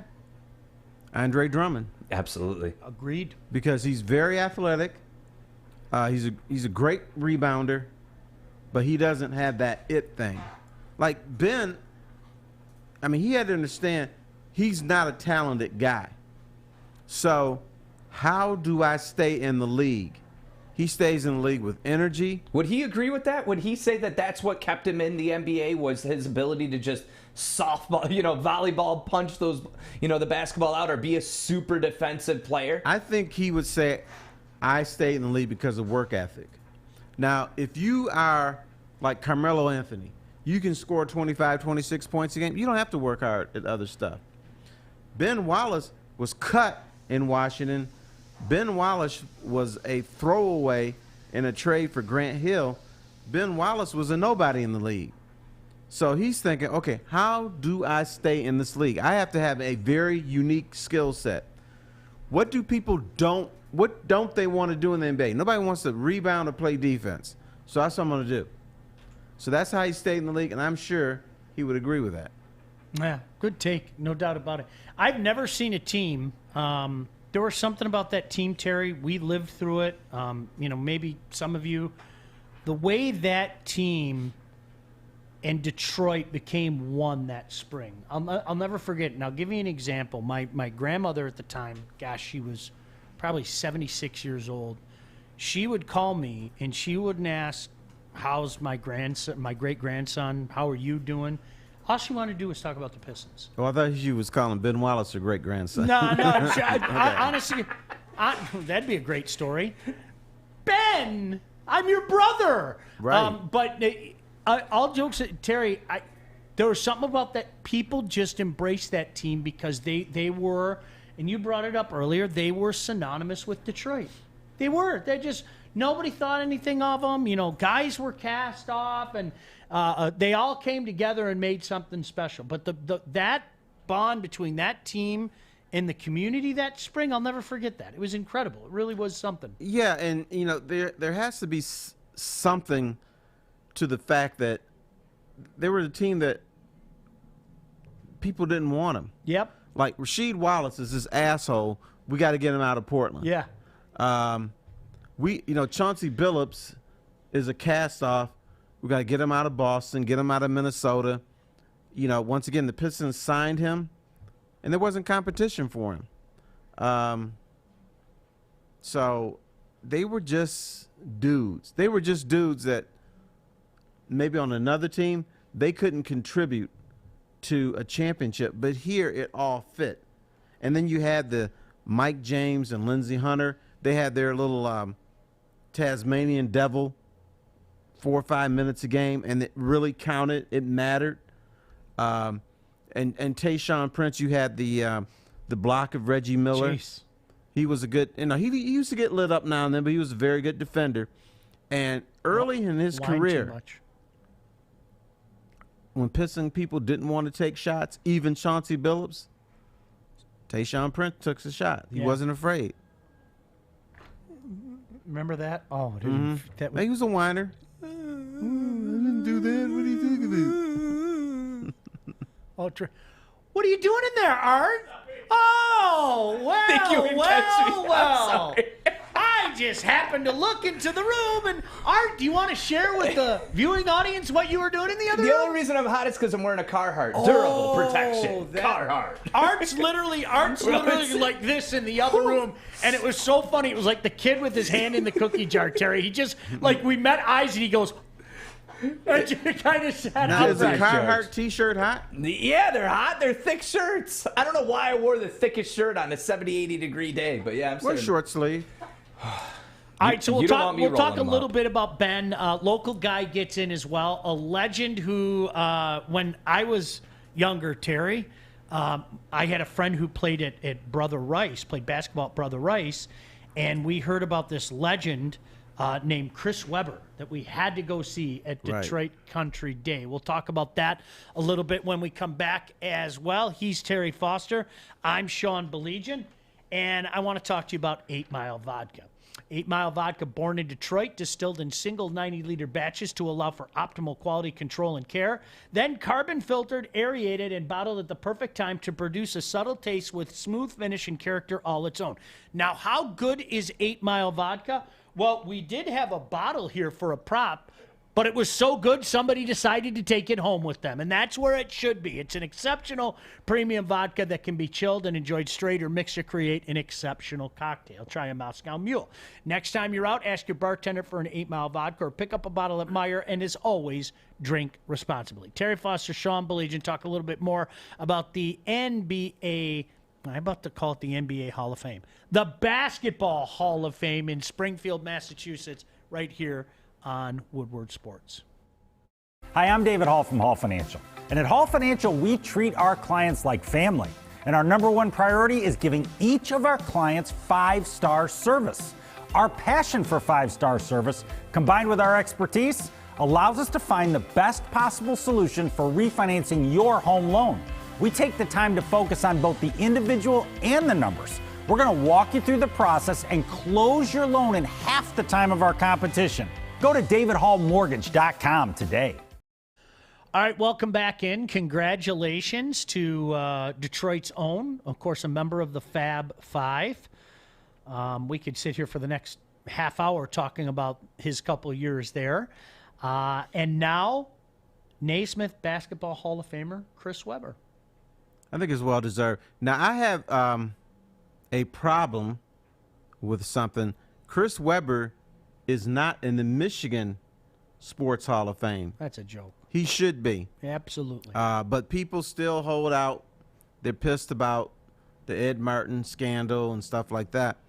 If you're a baller, you belong in the Hall of Fame. I agree with you. There are bad people in every Hall of Fame, or people that did bad things. The bottom line is the Fab Five changed basketball, not only aesthetically, the way they play, but in fashion. People still wear black socks because of the Fab Five, and they just stopped wearing the baggy shorts because of the Fab Five. So this is an iconic thing, and he should be in the Michigan Sports Hall of Fame. He's in the Naismith Hall of Fame too, so which he deserves to be. It was a cultural phenomenon. I mean, there's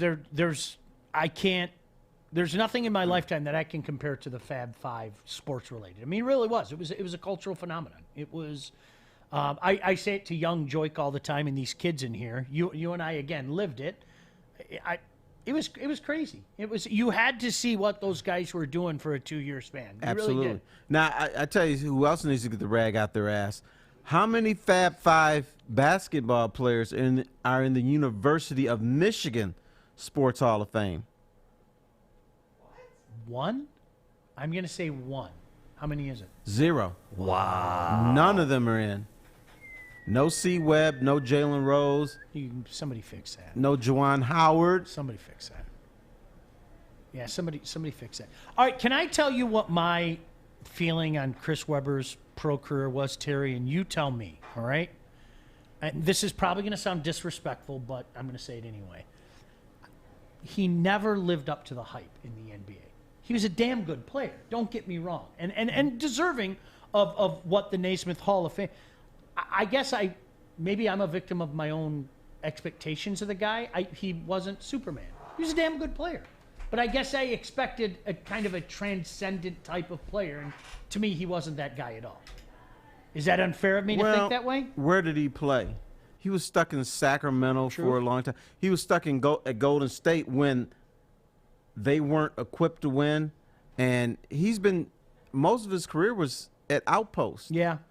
Golden State is cute now because of Steph Curry, and they're cute now because that team decided to be a major player. But when he played in Sacramento, that's just a bunch of teams that we just want to make money. We want to try to win a few games here and there, and we're not going to put resources or a thought process to make this thing great. Yeah, he's a darn good player. I mean, I hope you understand the context in which I guess for me, and maybe it is because, and Terry, you probably can touch on this, his legend really grew long before he went to Michigan. I mean, it was one of those things. I remember I was 19 years old, and I had a friend playing for Brother Rice, and all my buddies were like, dude, we're going to the basketball game tonight. No disrespect to Paul. Why? I've seen him play 1,000 times. Why am I going at 19 years old? Oh, you probably wanted to go to the hockey game. There's this Chris Webber guy you got to see, and you heard like all these stories of Chris Webber and all that. You remember that whole thing? I mean, his legend was built long before he even stepped on the campus at Michigan. Right, absolutely. He was the next great thing. Now I used to get phone calls from Sam Washington at St. Cecilia, and just now and then, you got to come see this guy play. And one of the phone calls, we were talking for a while, and he said, "Oh, by the way, this guy named Chris Webber is supposed to play in the afternoon game. You should come by." By the time I got there, he was gone. He'd already played, and he was gone. Then I see this other guy with his jersey on backwards, crossing over people and killing people. It was Jalen Rose. So it was fun. I got to see Jalen Rose play when he was in the 8th grade. Miss Chris Webber because he'd already gone. But yeah, he was a legend. And you know what? That was in an era when basketball, or at least high school basketball, was good here. Now it kind of stinks. Yeah. You had people like Derek Coleman, Chris Webber, Jalen Rose, Willie Mitchell. I mean, they all came through. Terry Mills all came through right at the same time. You're like, damn, all these dudes are here at the same time. Now, it's hard to find great players. And if they do leave, or if they do play, if they do great, they leave the state of Michigan. Yeah, it's amazing. There's this kid, really highly thought of prospect and everything, that went to DePaul. Romeo Weems. You familiar with his work? Yeah, he was up in Thumb. Yeah, he was at New Haven. I remember some of my buddies at Michigan State were like, "Why did he go to DePaul?" Like, you know, Tom thought he had a beat on him. Well, if you've watched him play at DePaul the last couple of years, you can see why he ended up at DePaul. That's about as nice as I can put it. It's just not happening at lovely DePaul University. Well, maybe we need to look at who was he playing against when he was here. He was playing in the Thumb. Yeah. Yeah. No disrespect. No, but I get it. I don't think the best basketball is being played in the Thumb. I'm sure they're very fine people, but you're not getting the next Shaquille O'Neal coming out of the Thumb. Not with that attitude. You asked the question, what did you like or dislike about Big Ben? And I think, Terry, I'm a big fan of time heals wounds, right? Yes. Time heals wounds. In my opinion, I think that I used to not so kindly call them the beloved core, because remember, it got to the point where everything was Flip's fault. Remember that? Yes. Everything that ailed the team, not only did the beloved core feel that way, but the fan base felt that way. And the beloved core could do no wrong for a while. But then towards the end, and Ben had already left, those guys kind of became an old bit. In my mind, they became an old bit. And the whole, if it ain't rough, it ain't right, and we'll just flip the switch and everything. And I think people circa 2008, before they lost to the Celtics in the Eastern Conference Finals, which, by the way, don't forget that team also was the last team to win a playoff series for the Pistons around here, winning the series before. They were almost like an old bit to me. Would you agree with that? I think they also became unlikable. Yes. So, yes. Yeah, they were old bit. And this town grew tired of them going to the Eastern Conference Finals. And I think a part of that has to do with expectations. And if you show me once, I don't want to see it again unless you're going to go a step further. I've already seen this, and maybe it's unfair to them, but that's just reality. Expectations change. No doubt about that. All right, journalism class begins in about 1 minute. All right, don't be late. Professor Foster. No, there's a test here. Professor Foster is here on a Monday afternoon. Somebody already failed my test. So glad you could join us here on Woodward Sports. Hey guys, I'm D-Mac. Hey guys, I'm Pilar. That was a little slow. Right. Hi, I'm D-Mac. I wasn't ready. I was doing this. Hi, I'm D-Mac. Hey, I'm Pilar. I'm Maz. You're lit. Hi, I'm D-Mac. I'm Pilar. I'm Maz. We suck. You suck. Catch us Monday to Friday, 3 to 5. Every day right here on the hook. On Woodward Sports Network. All right, welcome back. And Professor Foster, you were miffed last night. I was very miffed last night. Okay. I am miffed at the Detroit Free Press, their Sunday edition. Now, here are the 3 stories that made the front of the sports section. In case you're an idiot, your most important stories are supposed to be on the section front, all right? So they had something on the Red Wings finishing up the season, which was cute. Then they had something on the U of D women's basketball team where that thing is falling apart, about how the coach either dissed or didn't diss the players, and the university is not backing the players, and every player on UDM's women's team has left. The third one was a story on a high school shortstop that might sign with the Tigers one day. I was like, what is going on? That was the same day, buried inside, Ben Wallace becomes the first non-drafted NBA player to make the Naismith Hall of Fame. That didn't make the front of the Free Press, and I was like, what the hell's going on here? People want to hear what the Tigers are going to do. So, bam, no. This Wait a minute. maybe good with a shortstop on there. that they might draft, Yeah. who no one has ever heard of. I know what you mean. They want to hype him up because they want to hype the Tigers up. I don't know why it's on the front page, but... Yeah, but Fish, he's saying, is that bigger news than Ben Wallace? No, Absolutely it is not. not. No, it is not. But I'm saying that they shouldn't have put that on the front page, Terry. but... Professor Foster just failed you, Fish. I have bad news for you. He just and failed you know what? Yeah, it's been I'm failed going to before, give him a that's check fine. mark for being undisciplined, too. Good job, Terry. Hope Joik does the same thing tomorrow. He was being bad. And he might. No, he's going to do that to Art, though. Not if it's as hot as it is today, he's going to have spicy Art, and he doesn't want spicy Art. I'm starting to get to the miserable point. Like, bro, this is tough. It's tough. Let me ask you something. If it's tomorrow, if it's like 95 degrees in the studio, and Joik Bell pisses you off, are you gonna go off on him? You might see a couple of these coming out. I don't play that game. The guns going. I'm not good in super hot conditions. I'm a cold person. I grew up in northern Michigan. What is it like? It's like 72 degrees. Look at the thermostat. Right? I think it's set no, 83. but just the temperature outside. I don't even want to know what the temperature is because I'm gonna vomit.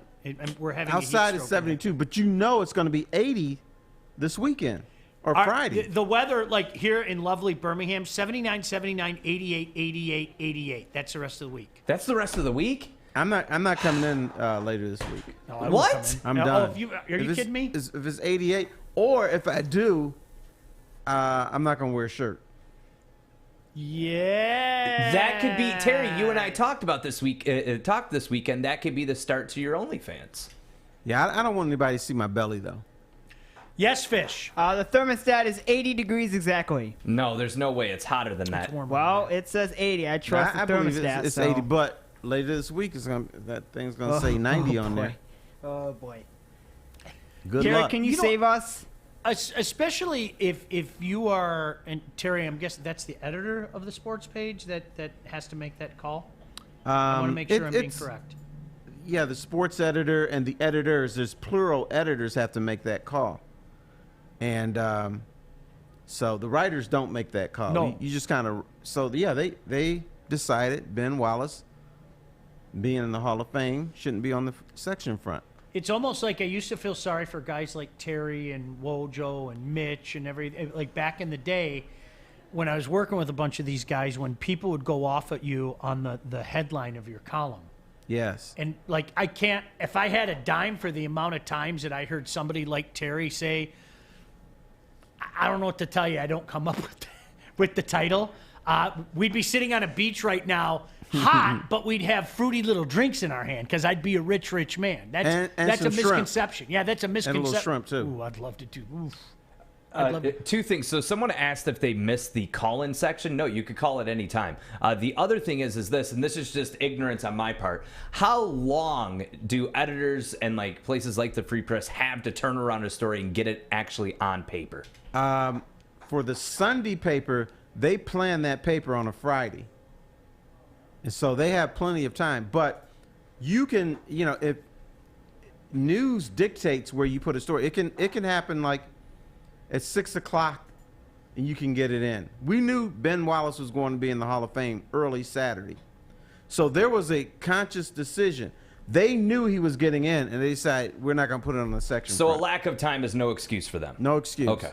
Terry, you know what's interesting about this? I mean, to me, and I'm deferring to Terry here, okay? He's the real journalist in the room. Nostalgia sells right now. There isn't a lot to talk about. This isn't like, hey, the first place Tigers, oh my gosh, Al's put it all together. This Red Wing team's so exciting. What a first-round playoff matchup this is going to be. I could almost understand it if you had those variables going on, but for me, it's like, wouldn't you want to ring that nostalgia bell? I'm not a nostalgia guy, but what's the most important thing? What are people more interested in? And what's news? The other stories, there was no news value to them except the UD story, but that'd been in the paper for the last week. So the news part of the UDM story has diminished. Now it was more about sensationalism. It was more about a coach. I'm not going to allow players to come back, and that had been written and rewritten like 3 or 4 times during the week. So in my mind, that's the one the Tiger shortstop is the one you move inside. And I understand sometimes papers want to get women stories out front sometimes because they don't cover women very often. So they probably wanted to keep that on there because it's a women's sport, a women issue, and we don't do that very often.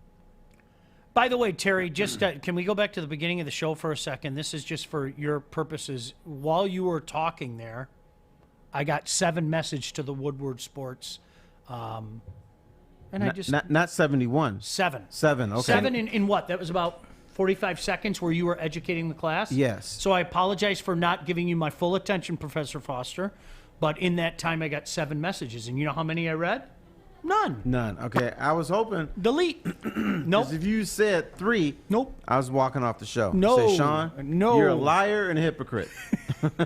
I'd rather. No, I'm sorry. This stuff is fascinating to me. I've always been one of those guys, especially when I was younger. I mean, I really was one of those guys. I didn't have anything else. I mean, it was sports for me. So yes, I was one of those guys that grew up reading you in the paper, or Mitch in the paper, or Woj in the paper. When that, for me, it was the late edition of the Detroit News. It came at 4 o'clock in the afternoon. And so even at 14, 15 years old, I go, well, why the hell is this? Why is this plastered in front of my face and everything? And this goes back to like what Fish was saying. In my opinion, and maybe I'm a bad guy here. You tell me, Professor Foster. I think even the average person out there is sick and tired of hearing about the hopium that people are peddling with the Tigers. Wouldn't you bury that? Isn't it old I would by agree now? with that because there's something. The Tigers are weird. There's a huge group of people that want to sip that Kool-Aid. Yep. All the time. 1,000%. But the people who know baseball, they're like, okay, we've heard this before. Give me a break. What spring training story do we get every year? He is in the best shape of his career. That's right. Miggy's never looked better. Look at him. And then what happens every spring? He gets fat, he gets run down, he gets injured, and he hits a home run like once a month. Every year. That's the story for the last 5 years. Do you remember when it was an automatic, absolute no-brainer that Miguel Cabrera was going to get to 500 home runs and 3,000 hits? Yes. I don't know how any human watching him in the last couple of months could sit here today and say, yeah, he'll get there. He's got 2 home runs. But yeah, but you know what? Like, if I'm not, what is he, like 115 hits away from 3,000? No, I think it's about 115, right? Is that what it is exactly? I don't see it this year. It's not there's happening always this next year. There's always the year after. And guess what? Until he gets that 115 hits, they're not going to cut him. I don't think they are either. No, that's the magical milestone, and it's funny because I use my son as an example, okay? My son has known Miguel Cabrera his whole life. I mean, literally, as far back as he can remember, he was here. Except for the 2000, he always points out, he goes, it's weird to think he wasn't here for the 2006 season. But we've seen one of the greatest hitters of his generation. There's no doubt about that. And I think, if anything, it's more of a factor for a guy like my son or Kennedy or Fish that you're used to seeing like this larger-than-life character. It probably affects him more than it affects you and I, because we've seen ball players come and go and fade and everything. And these guys are going, wait a second. This guy was the top of the heap, arguably the greatest in Detroit for about a 10-year span, and he's a corpse out there. I mean, that's what he is. He's a corpse. Let's be honest. That's not Miguel Cabrera. It's his corpse. He is. But, his own doing. He wanted to get paid. And you know what? The Tigers are stupid enough to give it to him. Yep. So I don't begrudge Miguel Cabrera for making $30 million a year. Never, ever. I always tell this to Joik. I'm one of those people, when people get wrapped up about that, I can't believe this guy left or whatever. It's like, who the hell am I to tell somebody don't do what's best for you and your family? Well, you're a little pissed that Ben Wallace left. Well, for me personally, best of luck to you, Ben. I didn't like it, but I'm a firm believer in that. Like it's selfish. Good for you. Ben was right. He wasn't going to get his love here. He wasn't going to get $60 million here or anywhere else. Nope. And good for you. God bless you. Hi, Fish. Terry, did you read the shortstop, the almost or maybe shortstop story? Because maybe if you read the article, they would give you details on how he could be a Tiger. But he's not. Probably. And I he could. understand he's not, and he could. But maybe there's readings like he's a top prospect. The Tigers are talking to him. Okay, did he make the Hall of Fame? Who, the shortstop? No. Yes. Is he in high school? Yes. Okay, is he a Tiger? No. I don't care. Well, but that's why they put on. I know that you don't care, but maybe people do. So they put on the front page to tease you, and for you to open up the book. Hey, time out. Fish, talk to Terry with a little bit of respect. You're not talking to Joik right now.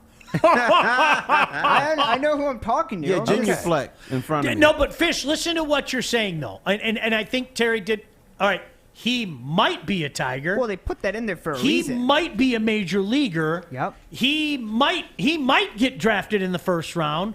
Ben Wallace made the Hall of Fame. He did. Yep. Do you understand? And you know what, Yeah, Fish? I understand. I might shoot you. I might break that glass.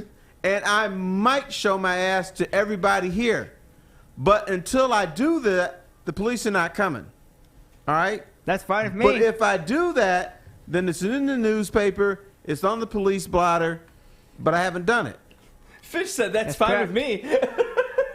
I just, the editor, obviously he's there for a reason, so I'm assuming that he should know what he's doing, so he put that in there for a reason. I'm assuming he knew Ben Wallace was in Fish, there. are you trying to get a job at the Free Press? I'm fascinated by the line you're yeah. pushing. They I'm not might lying. put you on their prep crew on Friday nights. I'm defending him because he's the Detroit Free Press, which is a well-known newspaper, so I'm assuming that they know what they're doing. So does that make him infallible? Ooh, good point. No, but I'm assuming they know what they're doing. So try to cut. Well, sometimes people that know what they're doing. Sometimes people make mistakes. Fuck up. Hi, my name is Sean Baligian. I know all about that. He still should have put Ben Wallace on the front, but I'm just going to defend him just a little bit. No, we don't know the guy. Why are we defending? This is fascinating. Terry, seriously, I'm fascinated. Especially, I know, and I'm going to get your back here, Fish. Fish, you are a meat and potato sports guy. You are a big sports fan. So I'm fascinated. Is that something you would be interested in reading? About the high... Yeah, just you personally. Would you read an article like that?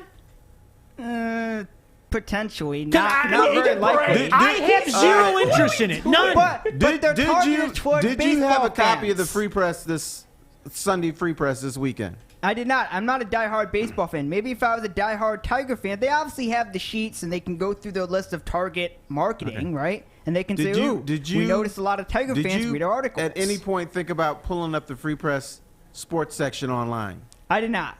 Exactly. Should I do that? Okay. Is that something you would recommend I do every Sunday? if you want. Fish, I love you, Okay. but you lost this one, Like buddy. no, like That's fine. That's fine. with Fish. me. All right, so Orchard Lake St. St. Mary's. Orchard Lake St. Mary's has like some tremendous ball players, right? Coach Petrie's doing a great job.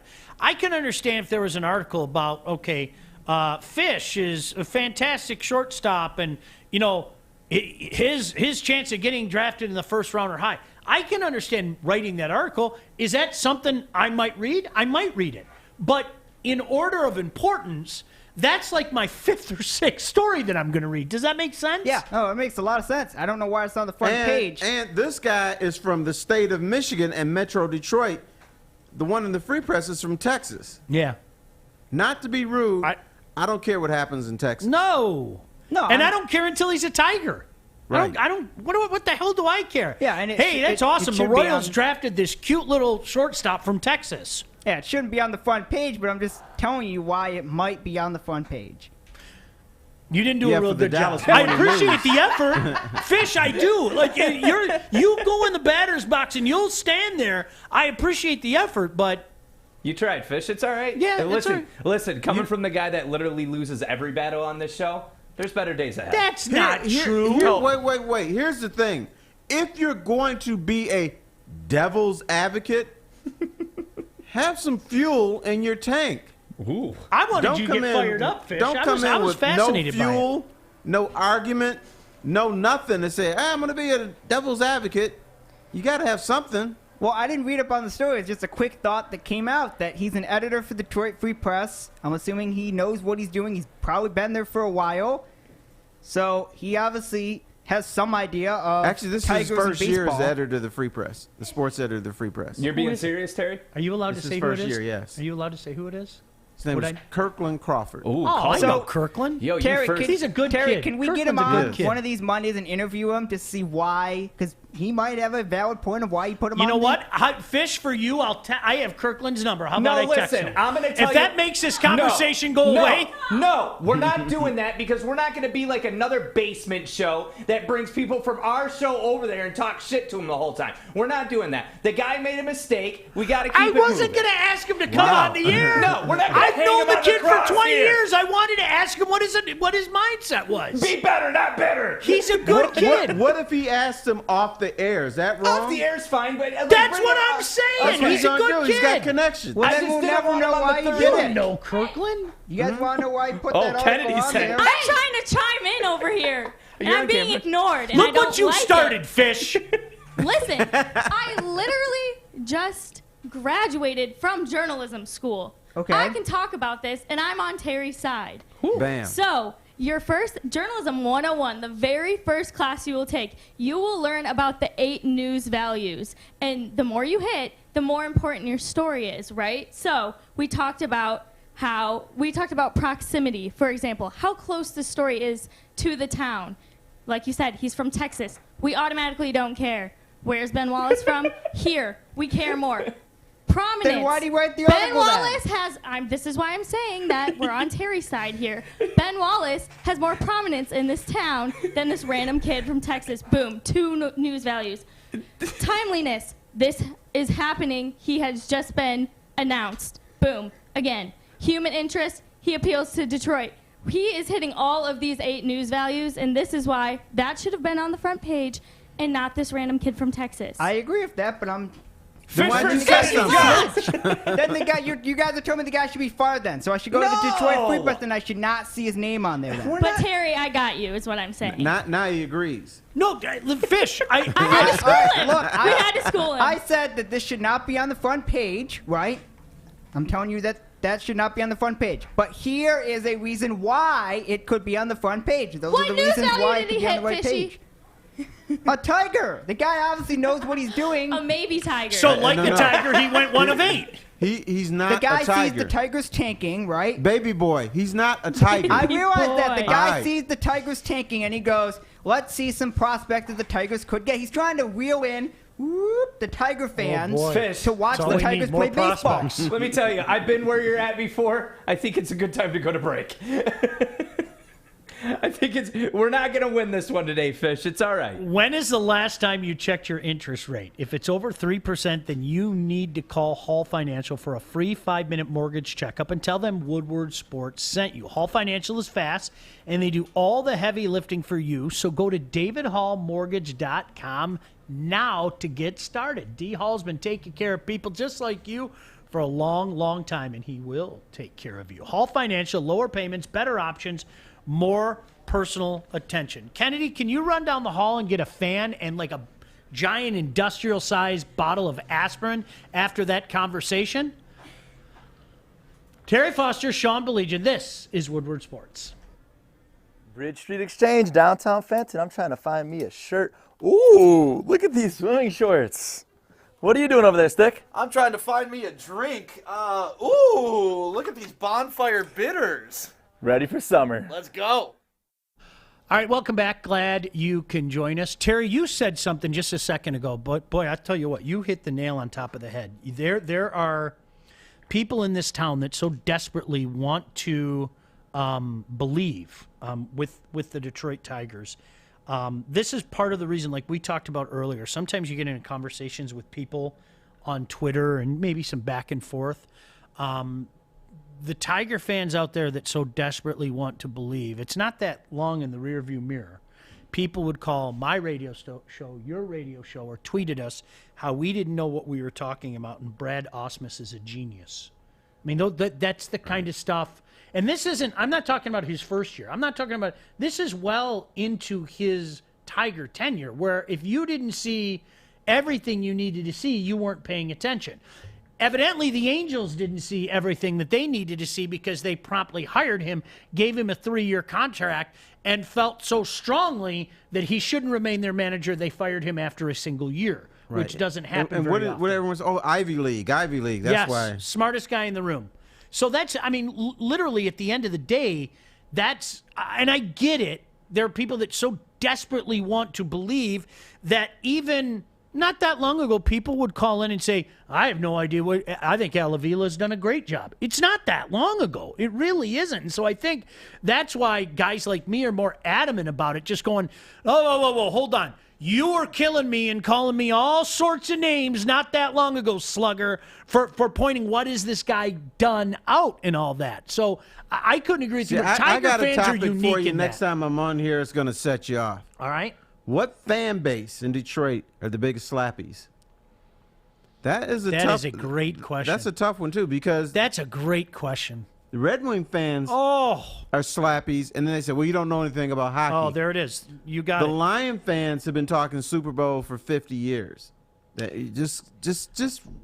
have been, in particular, what I found with Red Wing fans, I've never seen a group elevate a player's actual talent the way that Red Wing fans do. Oh, yeah. I think they lead this town by a mile. Because Danny DeKeyser is not going to win a Norris Trophy. He's going to win multiple Norris Trophies. And I'm not being disrespectful to Danny DeKeyser. He's a fine player. You'll take him as a depth guy.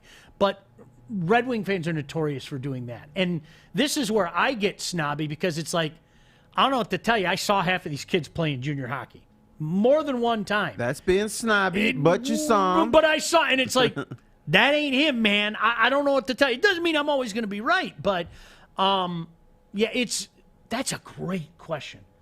Maybe next Monday. Kennedy, mental note. Let's save that for next Monday. You got a whole week to think about it. Professor Foster. Professor Foster, I'm telling you. That's where we're at. I think fourth place are the Pistons. I agree. I think sometimes their fans say, you know what, we just suck and we're going to admit it. But every other team has more talent than we give them credit for. Every team. Absolutely. You guys, we have some questions in the chat. No one knows what a slappy is. So if you could school us on what a slappy is. If you don't know what a slappy is, that means you're a slappy. A slappy is someone that buys the Kool-Aid all the time, thinks their team is great no matter what, buys the bullshit. Okay. Hook, line, and sinker every time. And conversely, the real enemy, Kennedy, is people like me or Terry. We're the real enemy because we're trying to say negative things. Forget that the negative things are actually true, but they have the ability to see into the future, which we don't have. So they know for a fact that Brad Ausmus is the answer, and we're dumbasses. Why are we pounding on him? And to which I always respond, did I say anything that wasn't true? Let me know where I omitted a fact or anything. But that person is convinced that Terry has a personal agenda or Sean has a personal agenda against their team. And you have to do a 100% ass kiss. Or To be a there's something slappy? wrong with you. Yes. To be a slappy, you have to ass kiss? No, yeah. Okay. Yeah. So Here, I'll give you overly optimistic people about shitty teams are I'll slappies. give you a perfect Okay. example. All right, it's one thing, and we've dealt with this the past few weeks, okay? And you've had a front row seat. It's one thing if you think to yourself, I think the Lions are going to be better than what people think.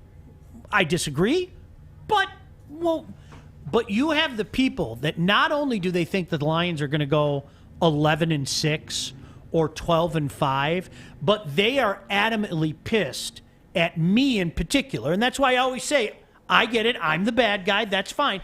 They are just furious at me that I'm so negative. Brother, you work with two people like that. There's one of them right there. Everything they're doing screams, we get that we stink. We're going to build this the right way. And furthermore, I'm totally cool with it. I'm giving 2 enthusiastic thumbs up.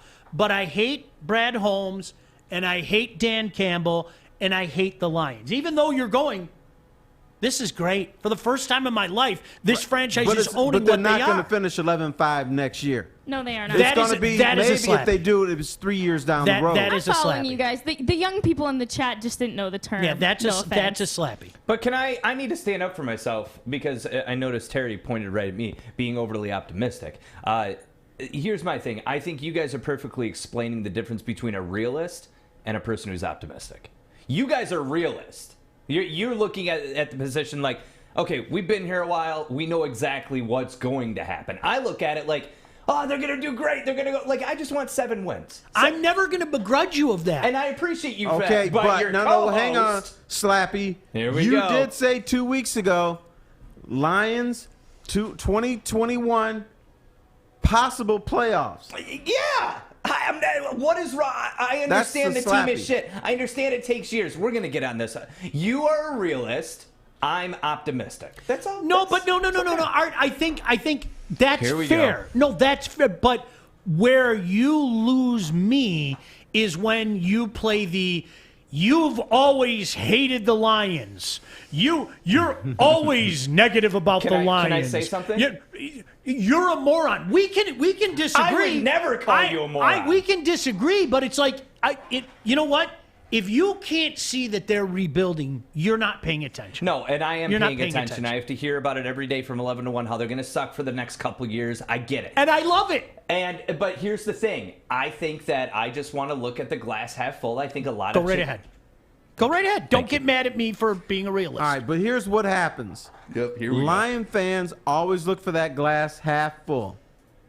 And then when the glass breaks or shatters, devastating. They are so pissed off. Yeah. They want to blame everybody else. No, Misguided blame anger. Yep. Yep. For Misguided believing. anger. Absolutely. Misguided. So can you teach me your ways to No, get me Arthur, to your level? Arthur, wait until August. If you think it's bad now, I'm telling you right now, wait until August. Yeah. Something happens in August. I call it crazy month. Like it's almost like, Terry, if I have a lot of vacation, I might just take the month of August off. Because I could have a conversation with somebody in mid-July and they could go, yeah, I get it. Yeah, maybe 6 wins tops. But all of a sudden, training camp starts, and you start getting puff piece after puff piece from some of the usual suspects, and all of a sudden, something happens in their brain, and people going, this team's a lot better than what you guys are saying. And it's like, do you know why? We lost another one. Because coaches say, lost oh my another God, I didn't know this guy had this ability. Yep. I know he's a 6th-round draft pick, but damn, we should have drafted in the 2nd round. But is that okay? So this is the difference right here: youth versus experience. You guys have been through this so many times. I mean, you guys were there in the stands in 1957. I wasn't. Why don't you listen to us? That's what we're trying to say. Listen to us. I just need to be more pessimistic. Got it. Not pessimistic. You're doing it right now. That's what we're talking about. This is not pessimistic. Art, listen. Yeah. This is the difference between Terry and I, okay? I openly admit this, and if people in my business think I'm a dick for saying it, I love the Lions. I do. I do. I love the Lions, okay? But I'm also cognizant of they've been the worst franchise in the NFL in my lifetime. And I get both things coexist. Right, and you're not saying anything wrong there, but what I'm saying is this. Could you try something with me right now? Just for 1 year. They've made so many changes this year, and that's all that we talk about on this show, and that's what we're going to talk about until the first practice game. But here's the thing. Can we maybe look at it like, wow, would you say this is the biggest amount of changes the Lions have ever made? No. It is true, but you don't listen. This is your problem. You don't listen. Both me and young Sean over here are saying they're heading in the right direction. Love it. You We can't like see what they're doing. 7 wins this year. No. And for the first time in my life, the Lions are acting like a real organization. But because they've been so shitty for so long, it's going to take a while for them to get to respect. Have you heard me say pretty much the exact same thing that he said? Yes. For the first time in my life, the Lions are honest with what they are. This has been a crap franchise. We need to fix it. You're not hearing any guarantees coming out. You're not hearing Milanesca, this team's better than people think. No. These guys are just going about their business and building. I applaud them for it. Let me ask you something. No. Somebody said Joik has probably already taken the summer off. That's a good point, Jenna. Here's my question. Okay, you think that they're not going to get 2 more wins than what they did last year? I can't imagine it. I really can't. Even with a game more, I can't. Then why watch? Art, you know what? Art, listen. You know what? The reality is they're worse on paper than they are last year. Well, there's I wouldn't say they're worse. Yes, they are. There's so many question Yes, marks. they are. Their most important player from a team that somehow, some way won 5 games last year is gone. Top wide receivers, gone. Gone. New fresh blood in, though. New fresh blood. You know? I don't understand how you guys even cover it then if it's just going to be... You know why? I don't get because it. Because they are a story. They're fun. They're That's interesting. miserable! It's like here's a 4-hour movie, the Titanic's sinking over and over and over and over again. Brother, here's the thing. I don't live and die by the Lions winning or losing. I like the storylines. I like when they talk shit and fail. I like... Mike Furry. Shout out. Yeah. What up, Mike?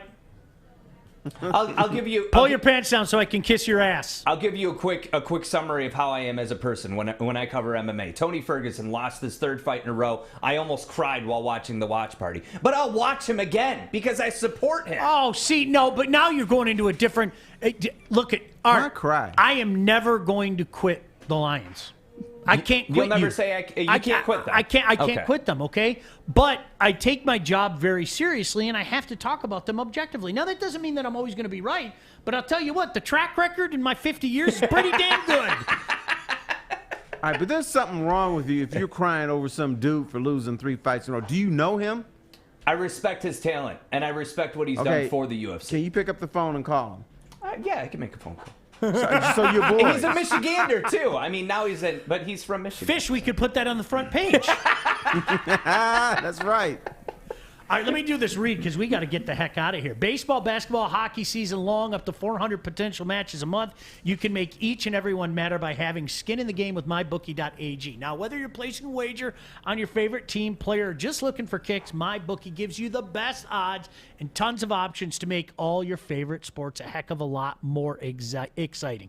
You can bet on the Stanley Cup playoffs, take advantage of the odds, goals for, against, in a period if a particular player gets more than 2 points, or you can hit up the MyBookie Casino for the full-fledged experience where weekly blackjack tournaments give you and your friends a crack at prize pools of up to $50,000. Go to MyBookie.ag, sign up now, and use your promo code Woodward to get your first deposit matched up to $1,000. Now, let them know that we sent you. And make sure to use promo code Woodward to get that free deposit bonus and start your day off with a win. Bet anything, anytime, anywhere with MyBookie. All right, since Terry and I are both medium rare to medium right now, we're going to bid you adieu. I'm going to go find the nearest lake to jump into. Smoke ring. Yes, there's Terry's smoke ring. It looks beautiful. Got a little bit of that maple smoke going on. Art, thank you. Fish, thank you. Kennedy, thank you. Thank you, most importantly, for joining us. We'll talk again tomorrow right here on Woodward Sports. See you.